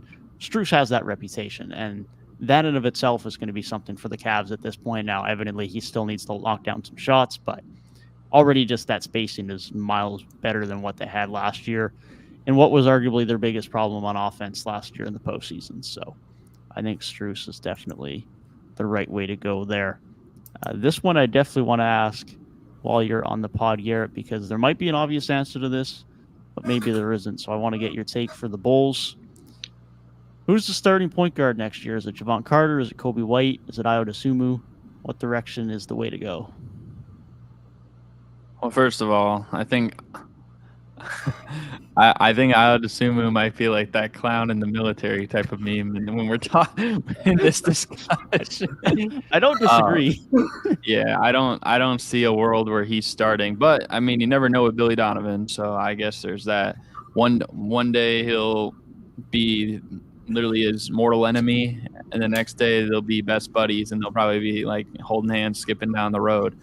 With that being said, I think he's not going to be starting. I did like the Javon Carter acquisition, but I feel like, I mean, even though he's not here anymore, Pat Bev said it best, where he's like, this is kind of like Kobe White has kind of like matured enough in the later half of last year to the point where it's like he can take this role now as the starting point guard. Granted, he hasn't really been the best true point guard, and he hasn't shown like that he can maybe do high volume point guard-esque responsibilities. But for one, it's not like Javon Carter really has either. But it's like, I don't know. I just feel like if we're going with the route where it's like we want Patrick Williams starting, because Patrick Williams has been starting like most of the last couple of years when he's been healthy. And now it's like Kobe White has earned that based on last year. He already was with the team. And he's improved, especially last season in the later half. I think you got to give him the starting role. And when this team inevitably fails, because it probably is going to fail with DeMar and Zach and Vucevic, you can at least invest more in guys like Kobe White and Pat Williams and those guys. So I'm going to say Kobe White. Yeah, with Zoe's future kind of being in limbo and Kobe still being a pretty young player, this is a weird situation. Like, you kind of got to invest in that. And like Garrett said, he was better the back half of last season. What do the Bulls have to lose? Nothing. Games. Games. You might as well just start Kobe White. Just start Kobe White, man. They gotta study Ayo's fall off, bro. I swear, rookie Ayo, people were actually high on him. He could be a nice, promising young player for him. Now, he never missed an open 3-point shot. The narrative is just it's over. I don't think I've heard a positive word about Ayo Dosunmu in months, a year. It could be a sophomore slump, but at least for me and what I've seen recently, it's like I have to invest more in a guy that's just shown it to me. And when you were saying Tyrik, it's like Lonzo, his future is kind of in jeopardy. And so it's like, if we were going to kind of start another veteran-esque guard or something like that, like a Javon Carter, how long are we going to play that game that we're waiting until Lonzo comes back? And is he even going to be the same guy when he comes back? And it's like, okay, now you got your young guy. Oh, wait, by the time he's back, he's 26, 27 years old. So it's he's kind of in his prime, but he's probably going to have a slow start because everyone usually does after missing that much time. So it's I would rather just invest in Kobe White, who's 23 years old, and he just got better a lot last year. Really, the last couple of years, he's always been a pretty solid 3-point shooter. I think as time goes on and he's kind of nurtured more into the point guard role, I think it'll, flesh out a little. Even when you were saying too, Gabe, with Ayo as a rookie, he started for a bit when Lonzo was out. This is before we knew Lonzo was out, but when he was out and it's we thought he'd come back, he was like the first like week or so, week and a half, like things were kind of a little rocky. But then he had multiple games where he had like 10 assists or 12 assists and stuff like that, and he looked like a true point guard. So it'll take time, but I think Kobe can definitely be in that role. And it's like you said, it's like, what do you have to lose other than games? Yeah. On like a good team, Kobe White still probably best utilized as a sixth man because I think his best trait is probably still going to be his scoring. And I don't think like he's not big enough or can do anything else to where he'd be playing a different position. But because he's not a playmaker enough to be like your full time point guard, it kind of puts him in what I like to call the sixth man archetype. But pretty much the career trajectory we've seen from him is like the past couple of years, his efficiency's still been good. Has went up. If anything, the past 2 years, he's down like a little bit this past season from the year before, I think, but still relatively like good. You just see like a drop in the raw stat production because his minutes keep going down. He just gets less and less of an opportunity. Like this is a guy who averaged 15 points per game in the league before. Was that team good? No, but it was still 15 points per game on decent efficiency. I can't be too mad at that. And it's definitely the best option they have on this team. So until they get a guy who can be that primary playmaker for him, I think giving him just the majority of that minute share, because even if the role is not perfect, he's going to be the best talent there and is going to do the most for you. Him getting the majority of that minute share is the best thing for them. Yeah, that's where I'm at too. Like you say, if it's a competitive team, I want Javon Carter. You got enough scores on this Bulls team. Just have the better defender out there, someone who can just be a facilitator, a bit more of a game manager, but there's just nothing to lose. Like you guys say, it makes sense to develop one of your better young talents on the team in Kobe White. So that's probably the best way forward. I got two more we'll do here before we probably think about wrapping it up. We're going to go to Orlando. A lot of shooting guards on this team. Is Jalen Suggs going to get another chance at the starting lineup? Is Anthony Black going to get put in the starting lineup day one? Or should Gary Harris get the starting minutes next to Fultz? I'm going Gary Harris. He's been solid for Orlando since he's been there, and they kind of need that floor. They need that floor spacing because you got Markelle, got Paolo, who I think will improve, but still not a proven 3-point shooter. Wendell's not really a super floor spacer. You kind of need some of that shooting, and I think Gary Harris can provide that. He's a vet too. This is a very young team. Having just 5 super young dudes under the age of 25 kind of scares me a little bit. So get a vet in there, keep these guys a little steady. I will take Gary Harris, even though I like Anthony Black a lot. I would also go with Gary Harris. And it's like, so I guess the thing for me, like, maybe I have some bias because I've always kind of been low-key a Gary Harris fan. And it's like, man, like he felt like he could have helped them out, but then it's like he just got dealt at the wrong time. It was just a unfortunate sequence of events. And I think though for him, like he can be a solid 3-and-D guy at points. Now I know his 3-point shot hasn't been the greatest in recent years, but a lot of that is due to injuries. So if he can just stay healthy, that's kind of the biggest thing. One of these years, you got to break through, and you got to be healthy. But at least for the other guys, with Jalen Suggs, I just don't think it makes as much sense. I'm also like not the highest on Jalen Suggs, so I don't really know how much I like him and Markelle Fultz together.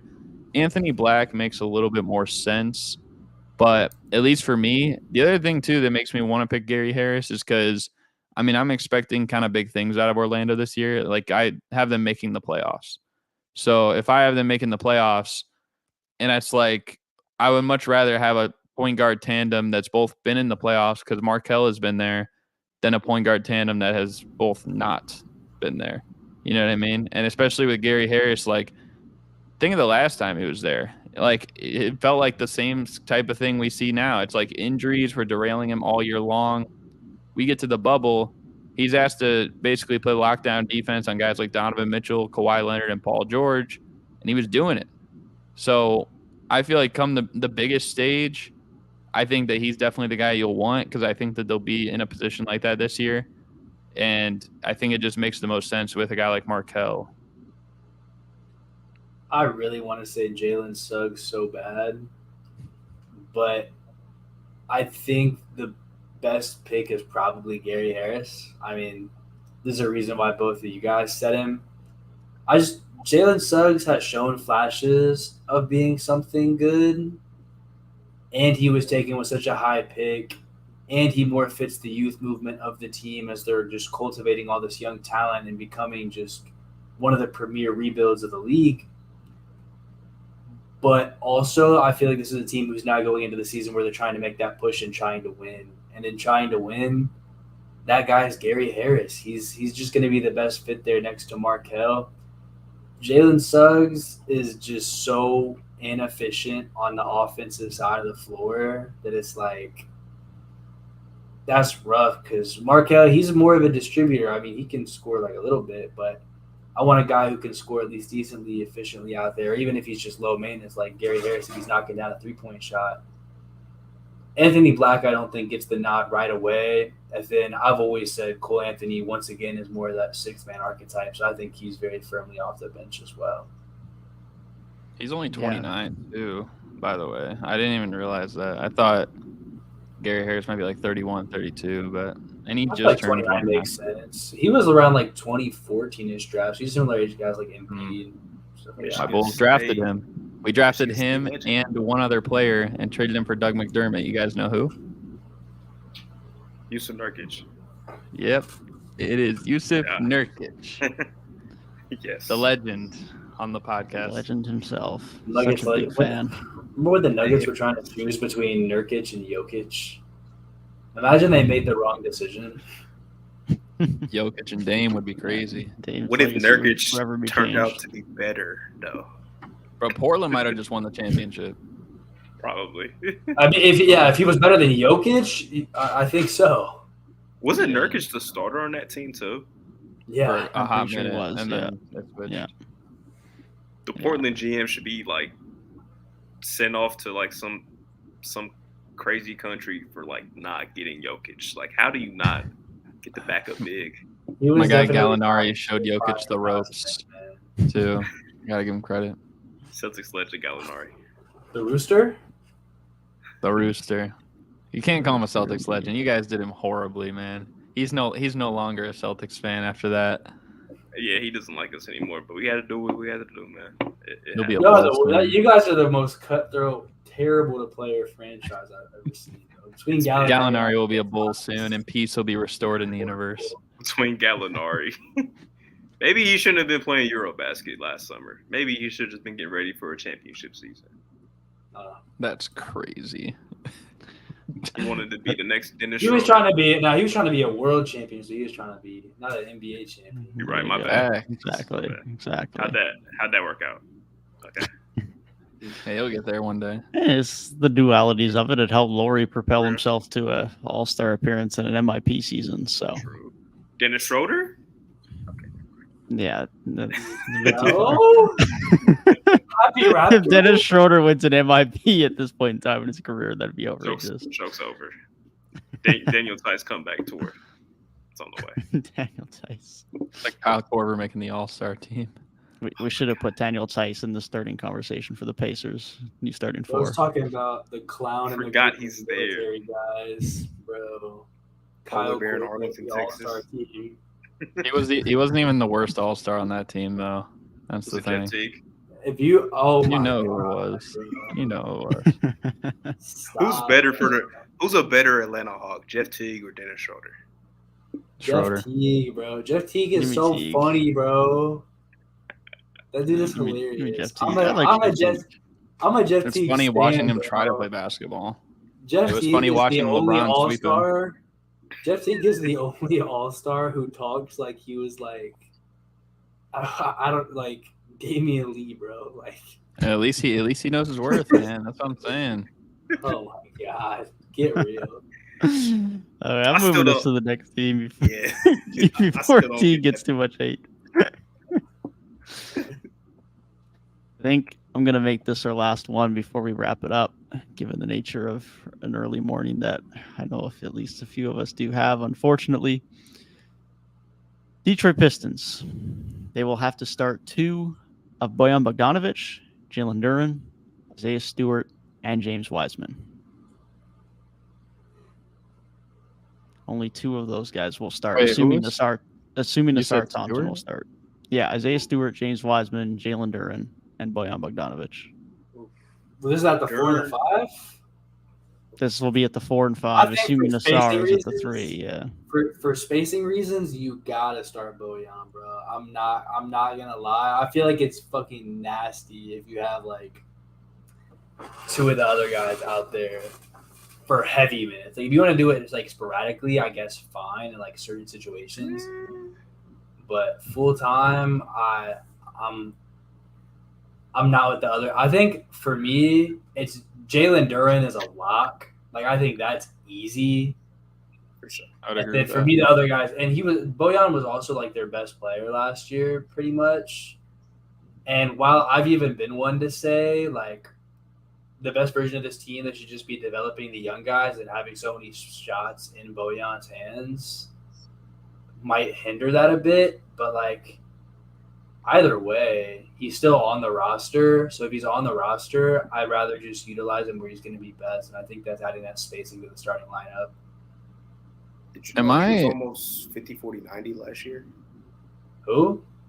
Bojan, he was almost 50, 40, 90 Yeah. last year. I thought you said one of the other guys, and I was like, there's no way you're about to tell me that Beef Stew was 50, 40, 90. Nah, Beef Stew was 44 and 33. So no, Yeah. not close. But he's an improving 3-point shooter with the volume going up. But I would probably go Bojan too because 40% shooters don't just grow on trees, and you kind of need that spacing. With Cade, who still has to prove he can shoot at a capable level. Same thing with Ivy. Osor Thompson's not going to be a lights-out shooter from day one. You kind of need that spacing. Otherwise, it's going to be an ugly offense. So, yeah, I'm gonna agree with Gabe. Am I alone in thinking like I don't know. Like, well, first of all, I will say like I think Duren will start at center, and I think Bojan will also start for a lot of the reasons you guys are saying. But I also feel like for some reason like Asar is gonna get like the Anthony Edwards treatment, like when he started. Like I feel like by midway through the season or like maybe a third of the way through, he will be a starter. But like I could see him coming off the bench like the first like month and a half of the season, which might seem weird because he was picked that high. But like it seems like a weird situation where it's like the best player on your team last year is best probably utilized at the position that he'd be utilized in if he was starting. So it's like, I don't know. You know, I don't really know how I feel about Bojan at my 4 though. Like that's the thing. So I feel better about him at hate the that 4 argument. offensively. I don't feel good about it defensively, but like He's the LeBron stopper, though. I'm not. nah. But like even Yeah. still, what he's gonna give you on offense at the 4, I think, is like so much better than either of those other guys trying to play the 4. Yeah, I mean, Bojan played lots of last year at the 4 as it is. I mean, Saddiq Bey was starting there, and then Livers came into the starting lineup once Bey was traded.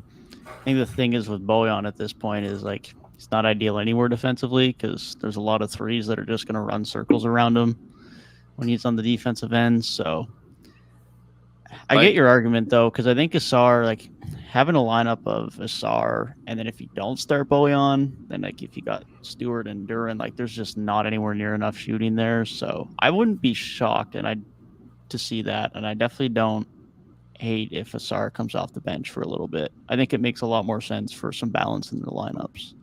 like it might seem crazy, but like for some reason I feel like I don't know. Like I feel like they'll probably start Duren and Bojan at the 3, and then like I don't know if did you even say Bagley? I feel didn't like say Bagley. No, I mean that's possible. I feel like for some reason he'll start at the 4. Now, if they want to like switch stuff up, like I feel like the most realistic situation would be that Bojan starts, and then 2 months in, Asar becomes the starter because Bojan gets traded to like a contending team. That's probably like what I think will happen.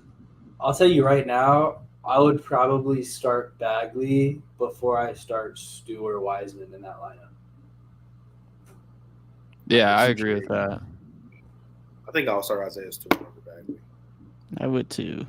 I memean, if we're starting Duren, so you would rather start Duren or Stewart with Duren than like Bagley with Duren? Yeah. Yes. I don't know. I probably disagree. I really don't have like any memories of Marvin Bagley playing last season. I'm gonna be honest. I really don't. You gotta get out and see him this year, I guess, Reek, because you're right there. I You're will. front row. I have more memories of Isaiah Stewart playing the 4 last year and being pretty okay. You know, not great, but he was all right. Yeah. I mean, I think like I just feel like in terms of like what makes sense, maybe like both. It feels like both Duren and Stewart, they're both like still kind of young, but also like I think of them more for like the defensive aspect of what you're gonna get out of those bigs, whereas like Wiseman and Bagley, you're gonna get more probably from the offensive end. And so at least for me, I think Duren is the better choice over Stewart, and I feel like Bagley is the better choice over Wiseman.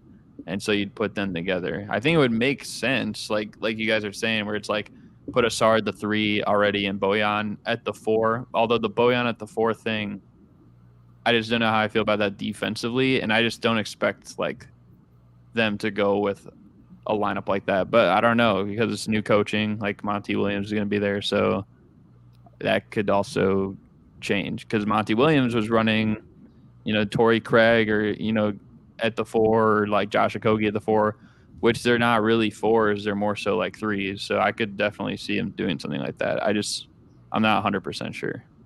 He also kind of like had no choice but to run those guys too because of That's true. roster. I mean, construction. Way too Darius many Baisley was right there, but he just did not like Darius Baisley.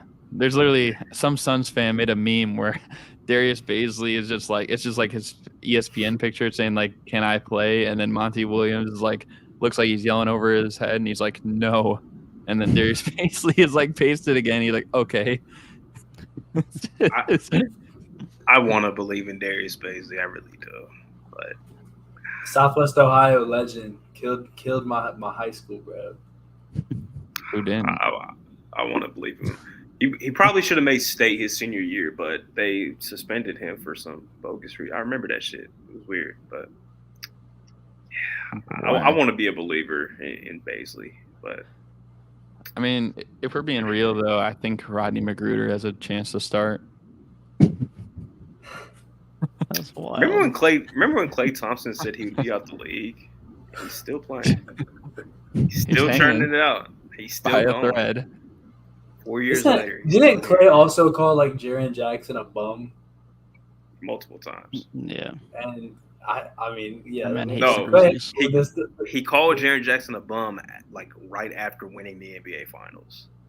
Hey, low-key, Right. screw Bojan, screw Asar. I got Joe Harris starting in my small forward. You know what? Let's start Joe Harris and Bojan. Let's just get 2 great shooters out there. And Buddy Boeheim. Team offense. Buddy Let's go. Buddy Boeheim is crazy. Team offense. I'm Let's getting start- up for team offense. Let's start Bagley. Let's start Bagley at center. Fuck defense. Dude, I just Bagley, realized. Wiseman, Bojan, Hear Harris, me out, Hayes. bro. I Killian need to get MK. Justin on the phone just to hear him say Bagley. Who do you need on the phone? Jelson, bro, so he can How does say he Marvin say Bagley? You say Big. Bagley. Big. Bagley. Marvin Bagley. Marvin So- Bagley. Minnesota accent is crazy. You mean Minnesota? Soda. Minnesota? Crazy. He's got a deep bag. Come on, bro. I forgot Joe Harris was even over there. That's funny. Yeah, they got a few. They still got some vets over there. They got Monte Morris over there now. They got Joe Harris. They got, I think Alec Burks is still there. They got Cujo's gone, but yeah, they A got whole some bunch of junk. Monte Morris in a Bro. good place. You said Right, so Monte. You said Monte, and for the shortest second, I was like, Didn't he retire like 6 years ago? What are we talking about? Bro, did you know? I I was think thinking he's of still Michael. suspended. Hilarious. Is he not still suspended by the league? Monte So, like, Ellis? I He got think for like suspended? for drug Huh? use for like 10 games. So like if he came back on a team, I think he would miss like the first 10 games. Wow, I think at least. There I don't know is. if that's still in effect or not. that's I would crazy. imagine so. Bro was talking about suspensions from like the Obama administration, bro. He He was got suspended from the Obama administration. I was like, yeah. he got suspended. Him and Reggie Bullock got suspended 5 games for violating the NBA's anti-drug policy, but then he never played again. So like I think if he gets signed again, like he has to be suspended those first 5 games. What happened to Tyrik Evans, bro? Is he like still indefinitely suspended or what's? Yes, That's yes. And Tyrik Evans does not look like Tyrik Evans anymore. Like looks like a different guy.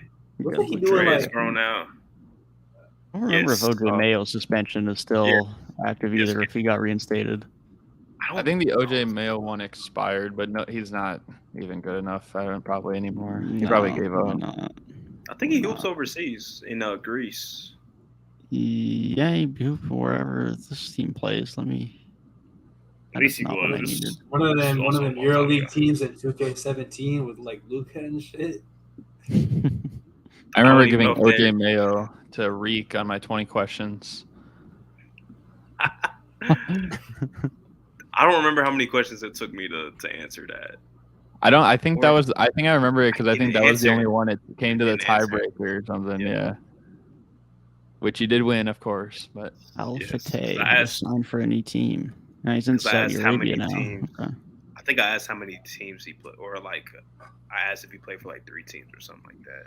you said something. You got to a point where I think where you asked like, did he play for multiple teams in the Southwest Division? And I said yeah. And I think you kept. The thing is, like, I think you're forgetting he played for Memphis or something, or No, the Dallas, Bucks. or one of the. I think it was Dallas, maybe. I don't know. Maybe. I don't remember. I have to. Yeah. I gotta go watch the video again. Probably. OJ was cool for a couple of years, man. But He then was. Tony Allen came to town. They moved him off the bench, and he wasn't good anymore. Then he went to And Dallas. father. He was mid. Went to the Bucks. He was kind of mid there too. So yeah, that was. I kind of have a question for you guys because I was watching Gilbert Arenas' podcast. I've been watching a lot more recently, like older episodes, and like Brandon Jennings, my guy, like he's on there a lot, and he brought up something where he said like he was originally like supposed to be a year older, like or like a grade above, but he was like also like really young for his class, the grade he started in. So in 6th grade, his mom held him back, so he would be basically like within his age group. So, and I'm thinking like this is a guy who was the number 1 prospect in that after high school in 08, like then he went overseas, played a year. Like I just wonder like how that would affect like the 08 draft. Cuz like I feel like if he was highly projected like that, like maybe he could have went high enough that like bro Westbrook goes to a different team and Kevin Love goes to a different team, and you know what I mean? Yeah. That's Like, I can't believe he got held back. Like that's like if I got held back because I'm super young for my grade. But I he would said be his mom held him back or something. Like so. Yeah, Yeah. bro, I would never forgive my parents for that, bro. But that's crazy. That could have changed a lot.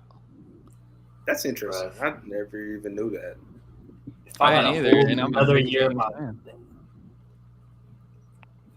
a whole extra year of your life before you get a college degree, bro. You think it still would have been Beasley and D Rose as the top? Yeah, I feel like those two for sure would have been top 2, but like I feel like he could have went 3rd. Now like he could have also went like 7th, you don't know, but like I feel like that year there wasn't quite as much like eye-popping like college star talent as like the next year, you know what I mean? So like the top 2 seemed pretty clear cut, but after that like he could have went 3rd. And even if he went above Westbrook, it's like that's pushing like Westbrook to like Minnesota or Memphis, or if they did that trade. So Who did Memphis not have 3 that year? Memphis they had 5, and they got Kevin Love, but they traded that with OJ Mayo for 3. So Minnesota. Okay. Yeah. Yeah. Minnesota could have just stayed put, took Jennings, honestly, because they didn't have a point guard back then. Because they took Rubio and Johnny Flynn the year after. So, yeah. Wow. And that moves everybody down. I wonder what happened to the guys that were taken after Rubio and Johnny Flynn. I think Jordan Hill was like a solid like backup big for most of his career. What just happened? Oh my god! I have no idea. You know what's so funny though about that draft lottery is like I'll watch it back, and it's like, you know, like they do the top 3 picks, and then like they get to the top 3, they go to commercial, they come back for the top 3, and it was my Bulls, the Heat, and the Timberwolves, and the person representing the Heat was Dwayne Wade, and the person representing the Timberwolves was Fred Hoiberg. 2 people that would later come through the Bulls organization like that, which is it's weird, you know what I mean? Was Fred coaching them back then, or was he in like a GM role or some shit? He was I think still coaching college. I believe so. Why was he repping the Timberwolves? Or no. I think because I think he used to play for them or something. But I think he might have had like part affiliation. I don't know for sure. Wow. But I thought it was weird. And I'm like, maybe he did coach him for a year, because I think Dwayne Casey coached him, and then like I don't know really. I thought Sam Mitchell did, but yeah, I think that was Sam Mitchell's. No, he might have been a little. Wait, he played for the Timberwolves from 03 to 05. Yeah, and this was like 08 then. So and that was his last team. That he retired after his Timberwolves run. Was he their legend? Like, hey, let's just get Fred Hoiberg up here. Oh, he was their assistant GM at that point. Oh, okay. Yeah, terrible coach. I just think that's kind of funny because it's like you got on one side someone who's from Chicago and like literally played for the Bulls later on. Then you have another guy who not only that like coached the Bulls, but like played for the Bulls too. So it's like you had 2 other people that played there. And then they ended up drafting a kid from Chicago. That's the number 1 guy. I forgot he's in the Big Ten right now, bro. Who? Fred Hoiberg. Who the fuck is he coaching? Nebraska. There's no way he still has a job. Yeah, bro. He's yeah. I don't know. I didn't really like him with my Bulls, but I might like him more than Donovan right now. You definitely like him more than Boylan, that's for sure. Well, yeah, that's the worst. It's crazy if nothing against Tom still Thibodeau, has a job. That's crazy. But it's just crazy that like Tom Thibodeau is like our greatest coach in the last like 25 years. And Hoiberg might be second. That's wild. I would probably say like Scott Skiles maybe, but like Hoiberg's probably top 3 or 4 for sure still. Scott Skiles, the greatest passer of all time? I didn't know Scott Skiles coached the Bulls, to be honest. That was like those years with, I think it was like when we had like Dang, Heinrich, like Eddie Curry, Tyson Chandler. So before the Vinny Del Negro Bulls. Yeah, which he honestly like. He was. I don't know. He's probably terrible. Like he's probably on par with Fred Hoiberg as a coach, honestly. Because if you think about it, those Bulls teams like weren't really like that good, like talent wise. Like I'll never forget, like, bro, the Heat won the championship in 2006, and the next year in the first round, like, we swept them. And that was like a year before we got D Rose. That's crazy. Luol Deng, man. I cannot wait for Tyrese Halliburton to break that Scott Skiles record, bro. That should not be a record anymore. Yeah, Rondo definitely should have broke that in 2011. 1,000%. He only had like, I think his next highest game was 21. Bro, Brandon Jennings actually should have broke it. He had a game I went and saw him play live, and I think he had like 15 assists at halftime. I was like, oh, he might get it, but then he only got like 4 more the rest. But he was also doing like more scoring, and they won. I was like, It's so dang. tough to do that, man. Like Rondo's had hella games where he scores like 2 points and gets like 20 assists. Yeah. Like, how much more passive can you be? Dude, there was the fucking game he had in New Orleans where he had like that. That's one of my favorite fucking 2 highlight points plays and to like watch, 24 bro. assists or some shit like that. 2 points, 25 assists, I think was the game. Yeah, it was I think December 27th, 2017 against Brooklyn. I think it's What's most crazy is Draymond getting a triple-double without points. That's insane. It's a crazy stat line, too. I think Rondo's most in Boston was like 24 against the Knicks in like October 2010 or some shit like that. Bro, 'cause Man, they gave I this dude Drew. They get this dude DeMarcus Cousins and Anthony Davis, bro. Like that's easy money, bro. Man, I would be sick if I got like a triple-double and I only got like 4 points in that game. I'd be sick, bro. Like, damn, I could have made 3 more layups. Six Three free more layups. throws.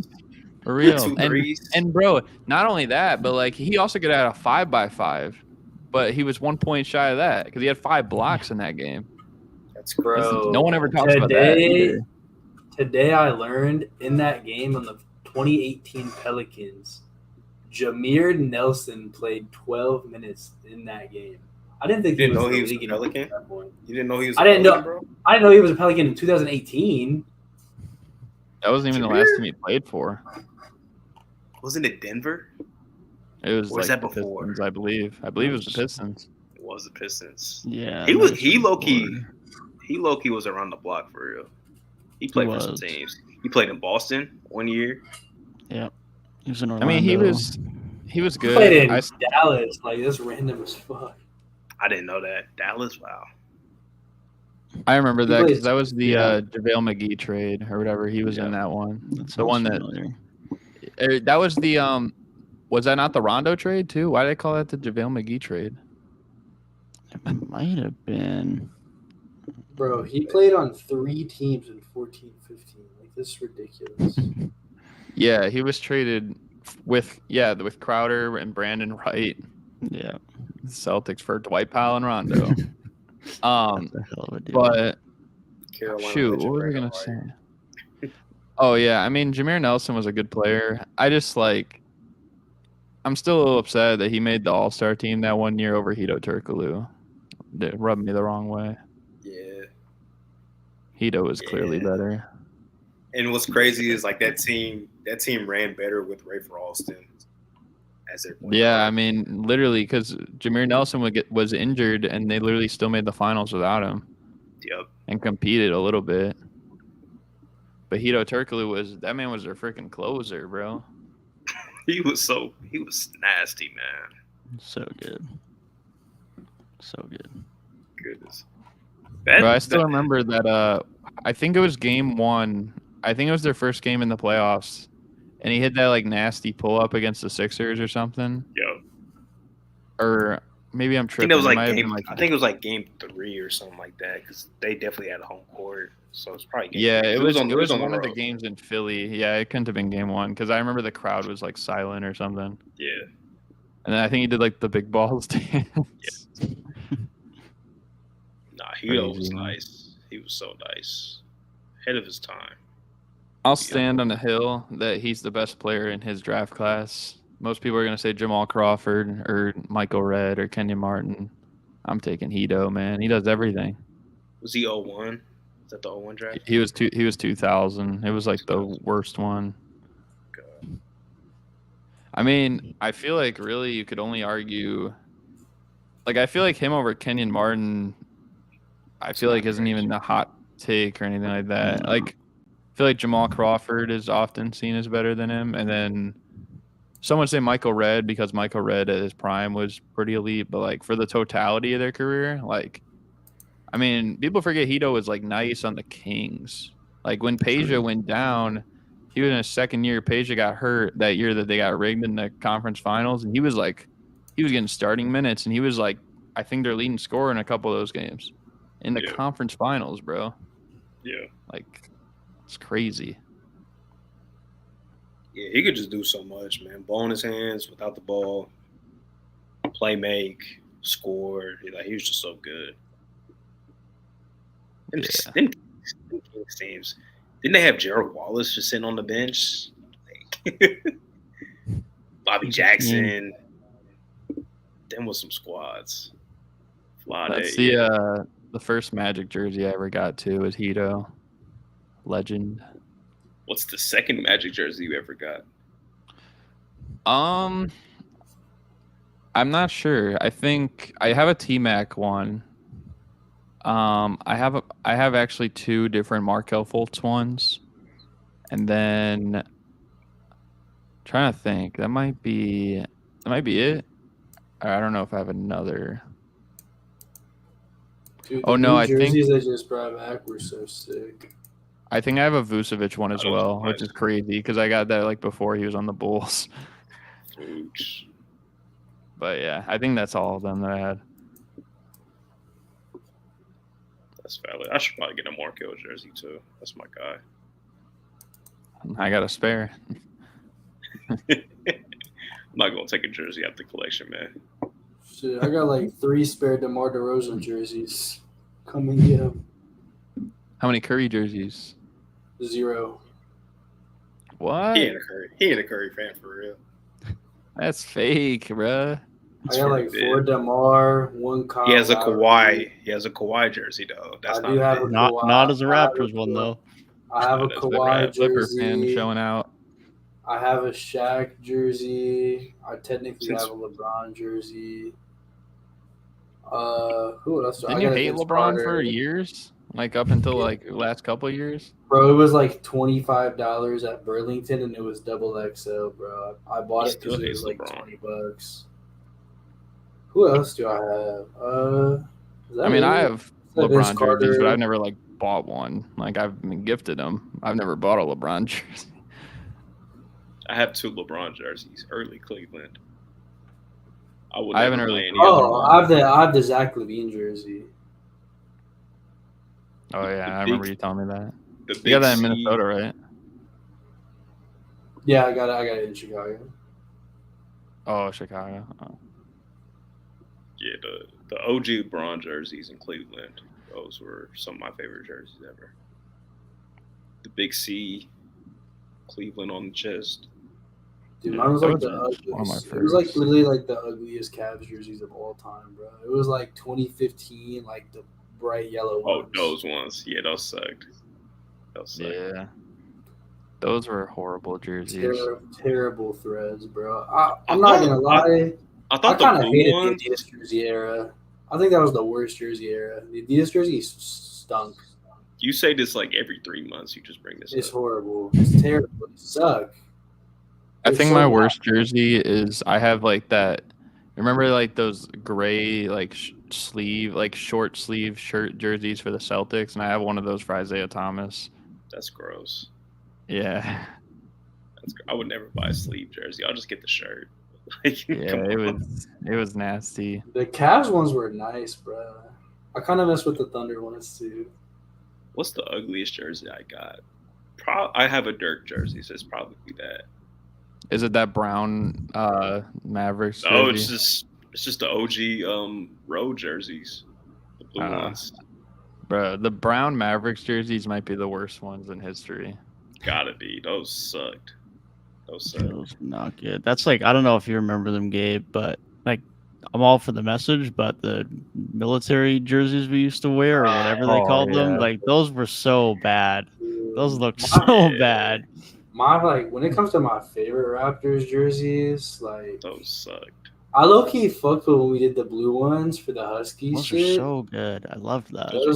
Those were really good, bro. The very first year we did the OVO, where it was just like the black and gold, and then even the white and gold, the championship year was a really good jersey. Yeah. Like I those remember those the- were top. I got some heat because like I bashed the jersey, but I didn't know like the actual meaning of the jersey. Those like old OKC ones or whatever, like the black and like yellow.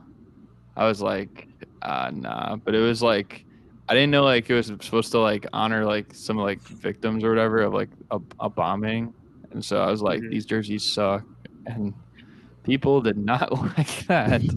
Yeah, you got to preface saying, "I get the message, but Like I fashion-wise, get the it's not message, good." but like the design, I didn't. It Yeah. was not for me. Dude, Yeah. I'll tell you, I think there was like I think it was a Memphis jersey. It was like literally just like a white jersey. It was just like with like some black letters, and it was like the most bland jersey ever. But I think it was like to honor Martin Luther King, so it had like a good message, but it was like a super bland jersey. I can't think of a Memphis jersey I haven't liked of like the last 5 years. They're usually pretty consistent. I think I'm those just what ones. Washington was doing with cherry blossoms. That was what that good, really good design to me. What's that one Yeah. that like the M is like lowercase and it like droops down like so low or something like that? Like I don't know. That one's kind of weird. I don't know where that is though. I can't picture those. I gotta find it. What the heck? Are they like Nike era?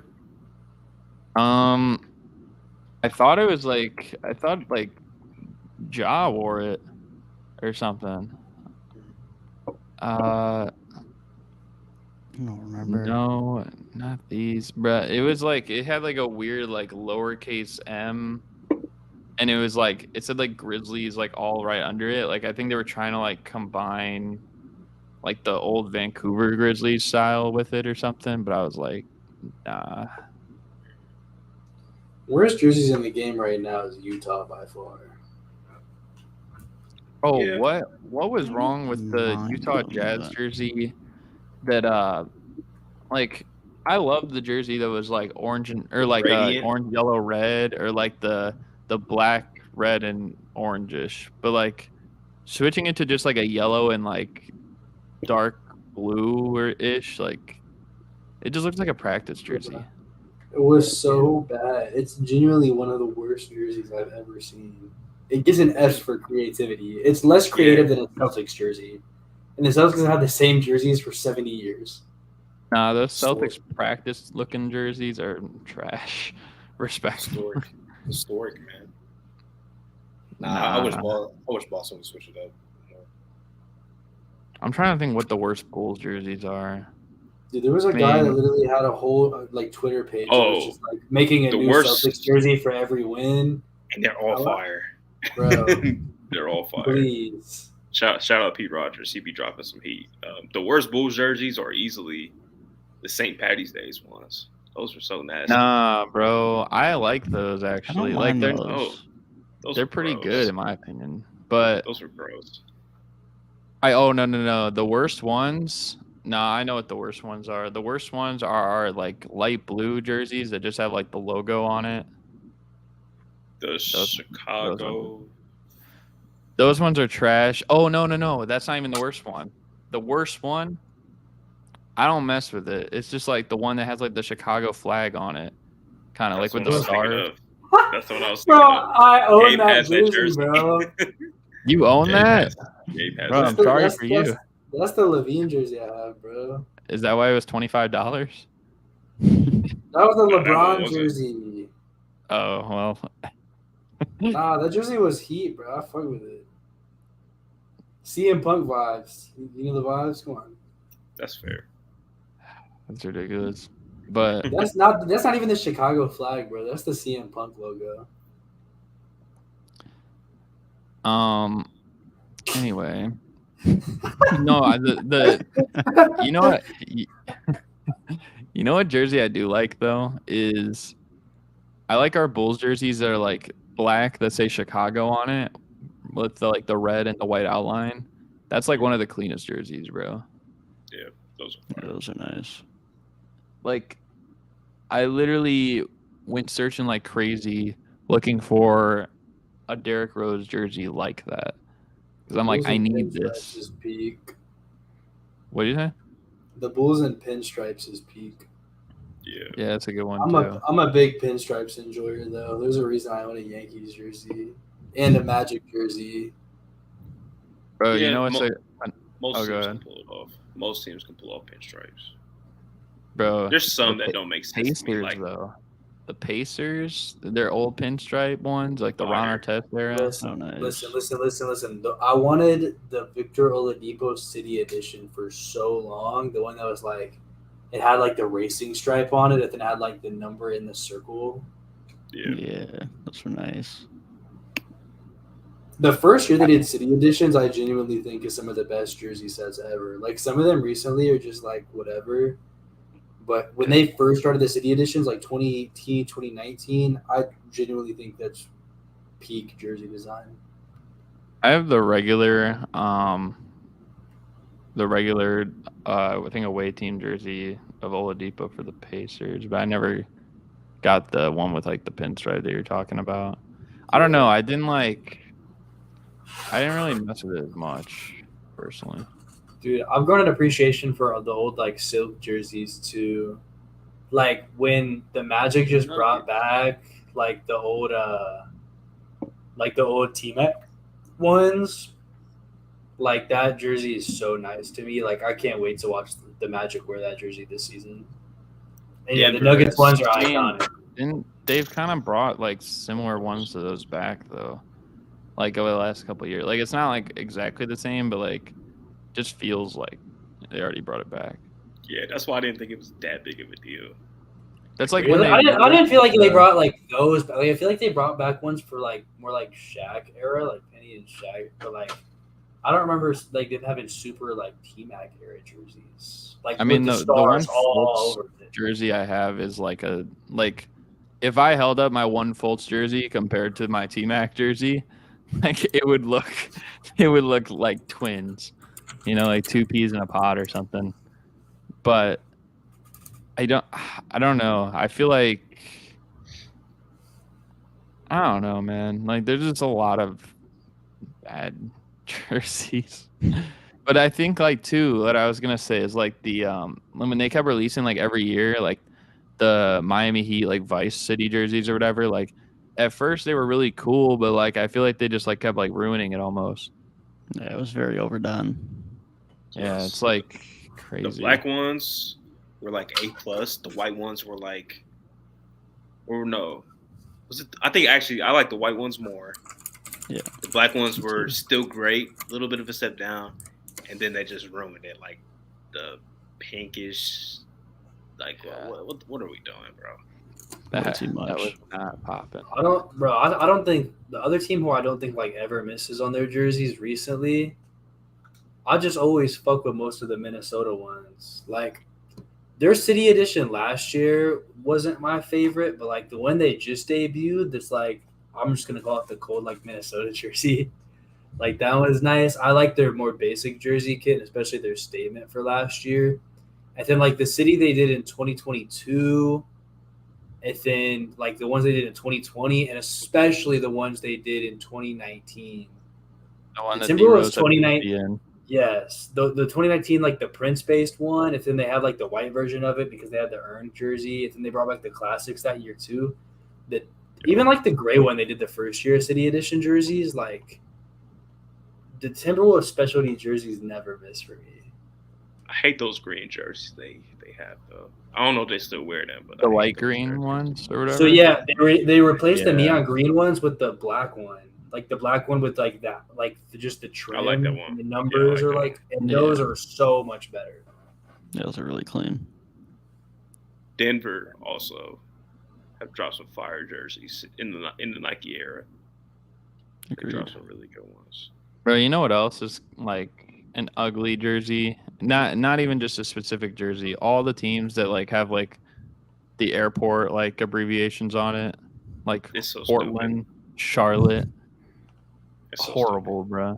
Those Suns jerseys too. I know people might like them more because like there's a lot more like big stuff happening on them because the Suns are good. But like those Suns jerseys with like the light blue and just like that black Suns logo on it is by far one of the worst. I would have rather them just keep milking the Valley ones. Just keep milking those, honestly. The Valley ones never missed. They probably should have tried a different colorway, if anything. Like, but yeah, I agree, Garrett. Those baby blue ones, those suck. I remember when the Nets one came out like last year, and someone said so the designing team is full of 6-year-olds because it just looked like they took a bunch of crayons and just scribbled all over. Yeah. I thought the Nets have dropped some fire jerseys too, though. I think honestly that one it felt like the worst one before the season started, but from watching them play, it's definitely far from the worst one. Yeah, they didn't look bad at all on court. Do you know what one I liked from last year though? The Washington one, the pink. That was kind of nice. Yeah, I like that one. Yeah, that's what I was mentioning earlier. I think the Kings just had a nice little jersey upgrade too. The new ones that they just debuted, like the ones they've been running for the past couple of years, did not move me very much at all. They kind of just had a really mid jersey set the whole Nike era, but I think their new set is a lot better. And they just need to bring back their old jerseys, like from the 02 team. I could get down with that. The Chris Webber. Yeah, they might as well throw it back. Yeah, that'd be sick. As long as they don't bring back that one brown and purple with the white stripes on the sleeve jersey, those sucked. Yeah, stay away from that. I think we just established that I don't know, the Pelicans are kind of in a bad spot because that's their team logo. But if you have a lighter, a yellowish or so color on your jersey, then it's not gonna pan out very well. Rockets got a nice set too. Unless it's a secondary color. Yeah. Very true. The Rockets in the Nike era have been very solid. I wonder they always got the Guangdong logos. I actually do kind of like the Knicks jersey. That's not the one that's the black jersey with the white text outline and the orange text, but the white text and the orange text outline, if that makes sense. Yeah, those are fire. I like those. Yeah. And it's got the double lines on there. I kind of like those. Yeah, I think the Knicks I think they got an underrated jersey set. I'm always very fond of their jerseys. Not great, but they're okay, they're decent. And the Lakers, I mean, the Lakers don't miss, man. I'm sorry. Yeah, for the most part, in the Nike era, they haven't missed too much. When they did the old Minneapolis Lakers jerseys, those were hard. Only ones I didn't really like were the pinstripe ones that they had the first year Braun was there. I didn't really like those. The one thing I will say, with the black pinstripes, I didn't really like those. Those are one of the only ones that I didn't really like. I got a DH Gate Mamba skin jersey. I don't wear it much. I technically Reek has technically seen me wear it once or twice. I think I wore it to that class. They milked the Mamba jerseys big time, but they were fired though. I think if the Lakers, their statement edition jerseys in 2020, if that had black outline on the text, I feel it would have stood out more. And they kind of did that, I think, with the one this year or this past year or whatever. But if they put Shaq inspired ones, yeah, I think so. But it's I feel the white outline makes it look kind of weird. You know what I mean? Yeah. If they had black outline, that thing would pop. You know what I mean? Wasn't the biggest fan of those. Those was all right, but Dude, the Warriors just get carried by classic jerseys. I think literally the past 5 years, their best jerseys are always the classic ones. Their edition jerseys suck. I like them, bro. With the rows, when they're tucked in, they look better than when you wear them out. I think the statement jerseys for the Clippers in 2020 were nothing but bad news. Because it's every time they wore those, it felt like something bad would happen. And then at the same time, someone would just always have something to say, talking trash, whether it's Pat Bev or Marcus Morris. It only happened when they wore those jerseys for some reason. It brought out a whole different animal in some of those dudes. Yeah, the Clippers have been very mid with jerseys. I think it made them look like the villain or something. And they just some of those guys were oh yeah, we're on demon time in the night. Yeah, I got the nice little I got that 2020 to 2022 statement Kawhi. Yeah. I have the forget like what even jersey I have. I think I have it's like a black jersey with like I think it says like Clippers in blue or something like that for my Kawhi one. Or no, it's the black jersey with like the LA and the C around it. I think that's my Kawhi jersey, I believe. Yeah, that's a solid one. The Hawks have pretty good jerseys too. The Peachtree ones are classics. Bring back the Clippers baby blue sleeve jerseys. We need them. I can just picture Spencer Hawes on that team. Bruh. The Hawks jersey that had literally the whole hawk on it and it said like Hawks above it. Like, bro, remember? I'm not gonna lie. What? Yeah, bro, I'm not gonna lie. Nice. They gotta bring that back. That freaking logo. I don't know why I like the logo more with the hawk grabbing the ball. If they bring it back, I'll put Trae Young over Halliburton. No, there's definitely an argument that not a word, but the circleization of logos is definitely like sometimes it's good, but sometimes it's just not it. Bro, It's that just- minimalist ass design, bro. In an era where people were more talented designing than maybe ever, like it doesn't make sense. I just feel like that. I don't know. That logo is nice, bro.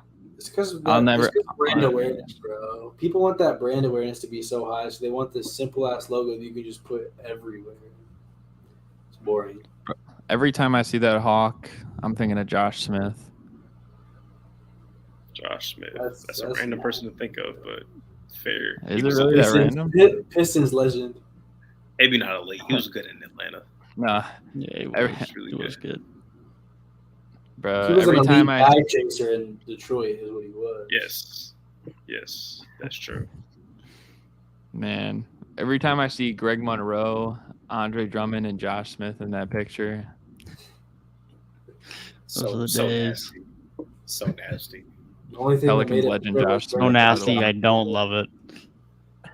so nasty, I hate it. That might be the worst Frank No Court doubt. thing ever. That was a bad Frank Absurd. Court. Bruh. It was a rough They time. they literally gave Jennings the worst hand, bro. They gave him the worst hand. They said do something with this, and he was carrying him until he tore his Achilles, man. Bro, I don't know if it's worse than like Rocco, Jaleel Okafor, and Nerlens Noel. It is because It is we worse knew than that because they were trying to be bad. Detroit was trying to be good. Yeah. Philly were just Yeah. drafting dudes. They weren't trying to assemble pieces. Detroit were like, yeah, let's be good. This is some star trio.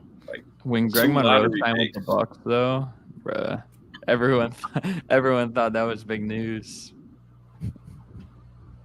That is a Crazy. Celtics legend, a Raptors legend. Moose. He played for like 4 teams, not this past year, but the year before or something, right? He played for like 4 teams in Random 1 ass year. team. Who knows? I think he was in Minnesota. I think he's in Minnesota. Minnesota, Yeah. Boston, Toronto, and I think And you know what's crazy? Philly. I remember watching the game. He was actually cooking. Like I think he had like 12 points or some shit like that. Like he was actually cooking. Bro, I'll never forget that one. There was one playoff game where he was kind of cooking too for the Sixers or something, and I was like, "Hold up, what's going on? Moose, man. What game was that?" Yeah, he had like 9 points and 13 rebounds in a playoff game with Sixers.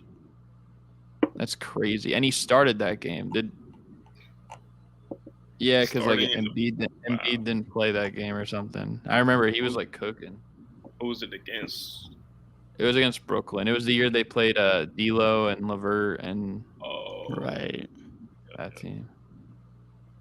Bro, LeVert was the best player for the Nets that series. I don't care what anyone says. Oh, D'Lo was bad. Yeah. D'Lo is indeed not a playoff riser. He was low. He was still loading. He still is still loading. Bro, where are the Lakers getting all this fucking money from, bro? How the fuck did they pay Jared Vanderbilt? Thefts. I don't get it. I don't get it, man. I don't even know if they're even over in the second apron next year with that, which is crazy, or at least projected to be. But Bro, they paid everybody. They brought everybody back, and now they're extending people. And they Wild. added players. yeah, They added like 4 rotation guys. Just because they're not re-signing LeBron, bro, he's out of there. It's almost Bronny time. He's going where I heard Bronny gets drafted. That Vanderbilt contract's going to look egregious by the time it's up. I'm telling you right now, because No, LeBron's it's going to not. be out of there. You're on that And train. it's not enough money for it to look bad. Yeah, 12 Nah, million. it'll look bad. Trust me. 12 gonna mil get- when the salary cap's about to be 150 mil in a few years is just so in irrelevant. this economy, this man's making like In this Jordan Hill money in 2016. Nah, bro, he's going to become unplayable by the He was time damn LeBron's near- gone. He was damn near unplayable the back half of the playoffs, to be honest. Yeah, Hey, but chill on Jamal Murray Vando, bro. ended- Come on. Hey, I'm a Jamal Murray Vando- ended his career. I'm a Vando believer, man, but he was unplayable. yeah. Regular season's one thing, but postseason Vando is another for sure. That's a bonus on my drafted team, bro. Trust. He hounded Curry in game 1, and after that he was just like bad the rest of the series. Still crazy he picks Sabonis over Porzingis and Brook Lopez and Miles Turner. I should have taken Brook, bro. for Yeah. fit, at least. That was bad GMing, Gabe. Very bad. I was panicking, bro. I finally beat Reek in something, and I was like, I gotta beat him again. I gotta draft better, and I started panicking, bro. Lights was too bright, bro. I went best player available when I should have drafted for fit. I was in the late first round, bro. Why was I drafting for talent? Bro was acting like Philadelphia in the mid 2010s. They were calling me Gabe Hinkie, bro. Gabe Hinkie. Pinky. That's crazy. But that being said, in the best interest of my morning, it might be about time to wrap this up. Agreed. Anything that any of you guys want to add before we call it a stream? Yeah, I'm getting the first pick next year, fuckers. Best drafter. I'm going back to back with the first overall pick and the best team. So Pressure's yeah, on. We'll have to see talk- when we make our predictions. We'll get some playoff but- predictions. That is still a ways away yet, but we will definitely have to get you back on around that time. But we appreciate you coming on the stream once again. Always great to have you on as a guest. Be sure to check down in the link below if you do want to check out more of Super Mario Hoops content. His link to his YouTube channel is below, so be sure to check that out. One of the best 1v1 content creators you will see out there. And this man just continues to win despite the absurd challenges he puts himself through. So be sure to check that out. We'll be sure to have him on again at some point. But in the meantime, you can always tune in there. Until then, we'll be back again next week for another 3-Point Weekly stream. We have one more week before we start making our standings predictions. So until then, next week will probably be a little bit more miscellaneous as we get through the last little bit of the dead of the off season. We're only about a month away from the start of the regular season now, so we are indeed tuning in. With that being said, if you did enjoy the stream and you haven't hit the like button yet, make sure you do hit that subscribe button so you can make sure you know when we post videos throughout the week and when we are indeed streaming next week. But until then, we hope you guys have a good rest of your week, and we'll see you guys in the next one. Peace.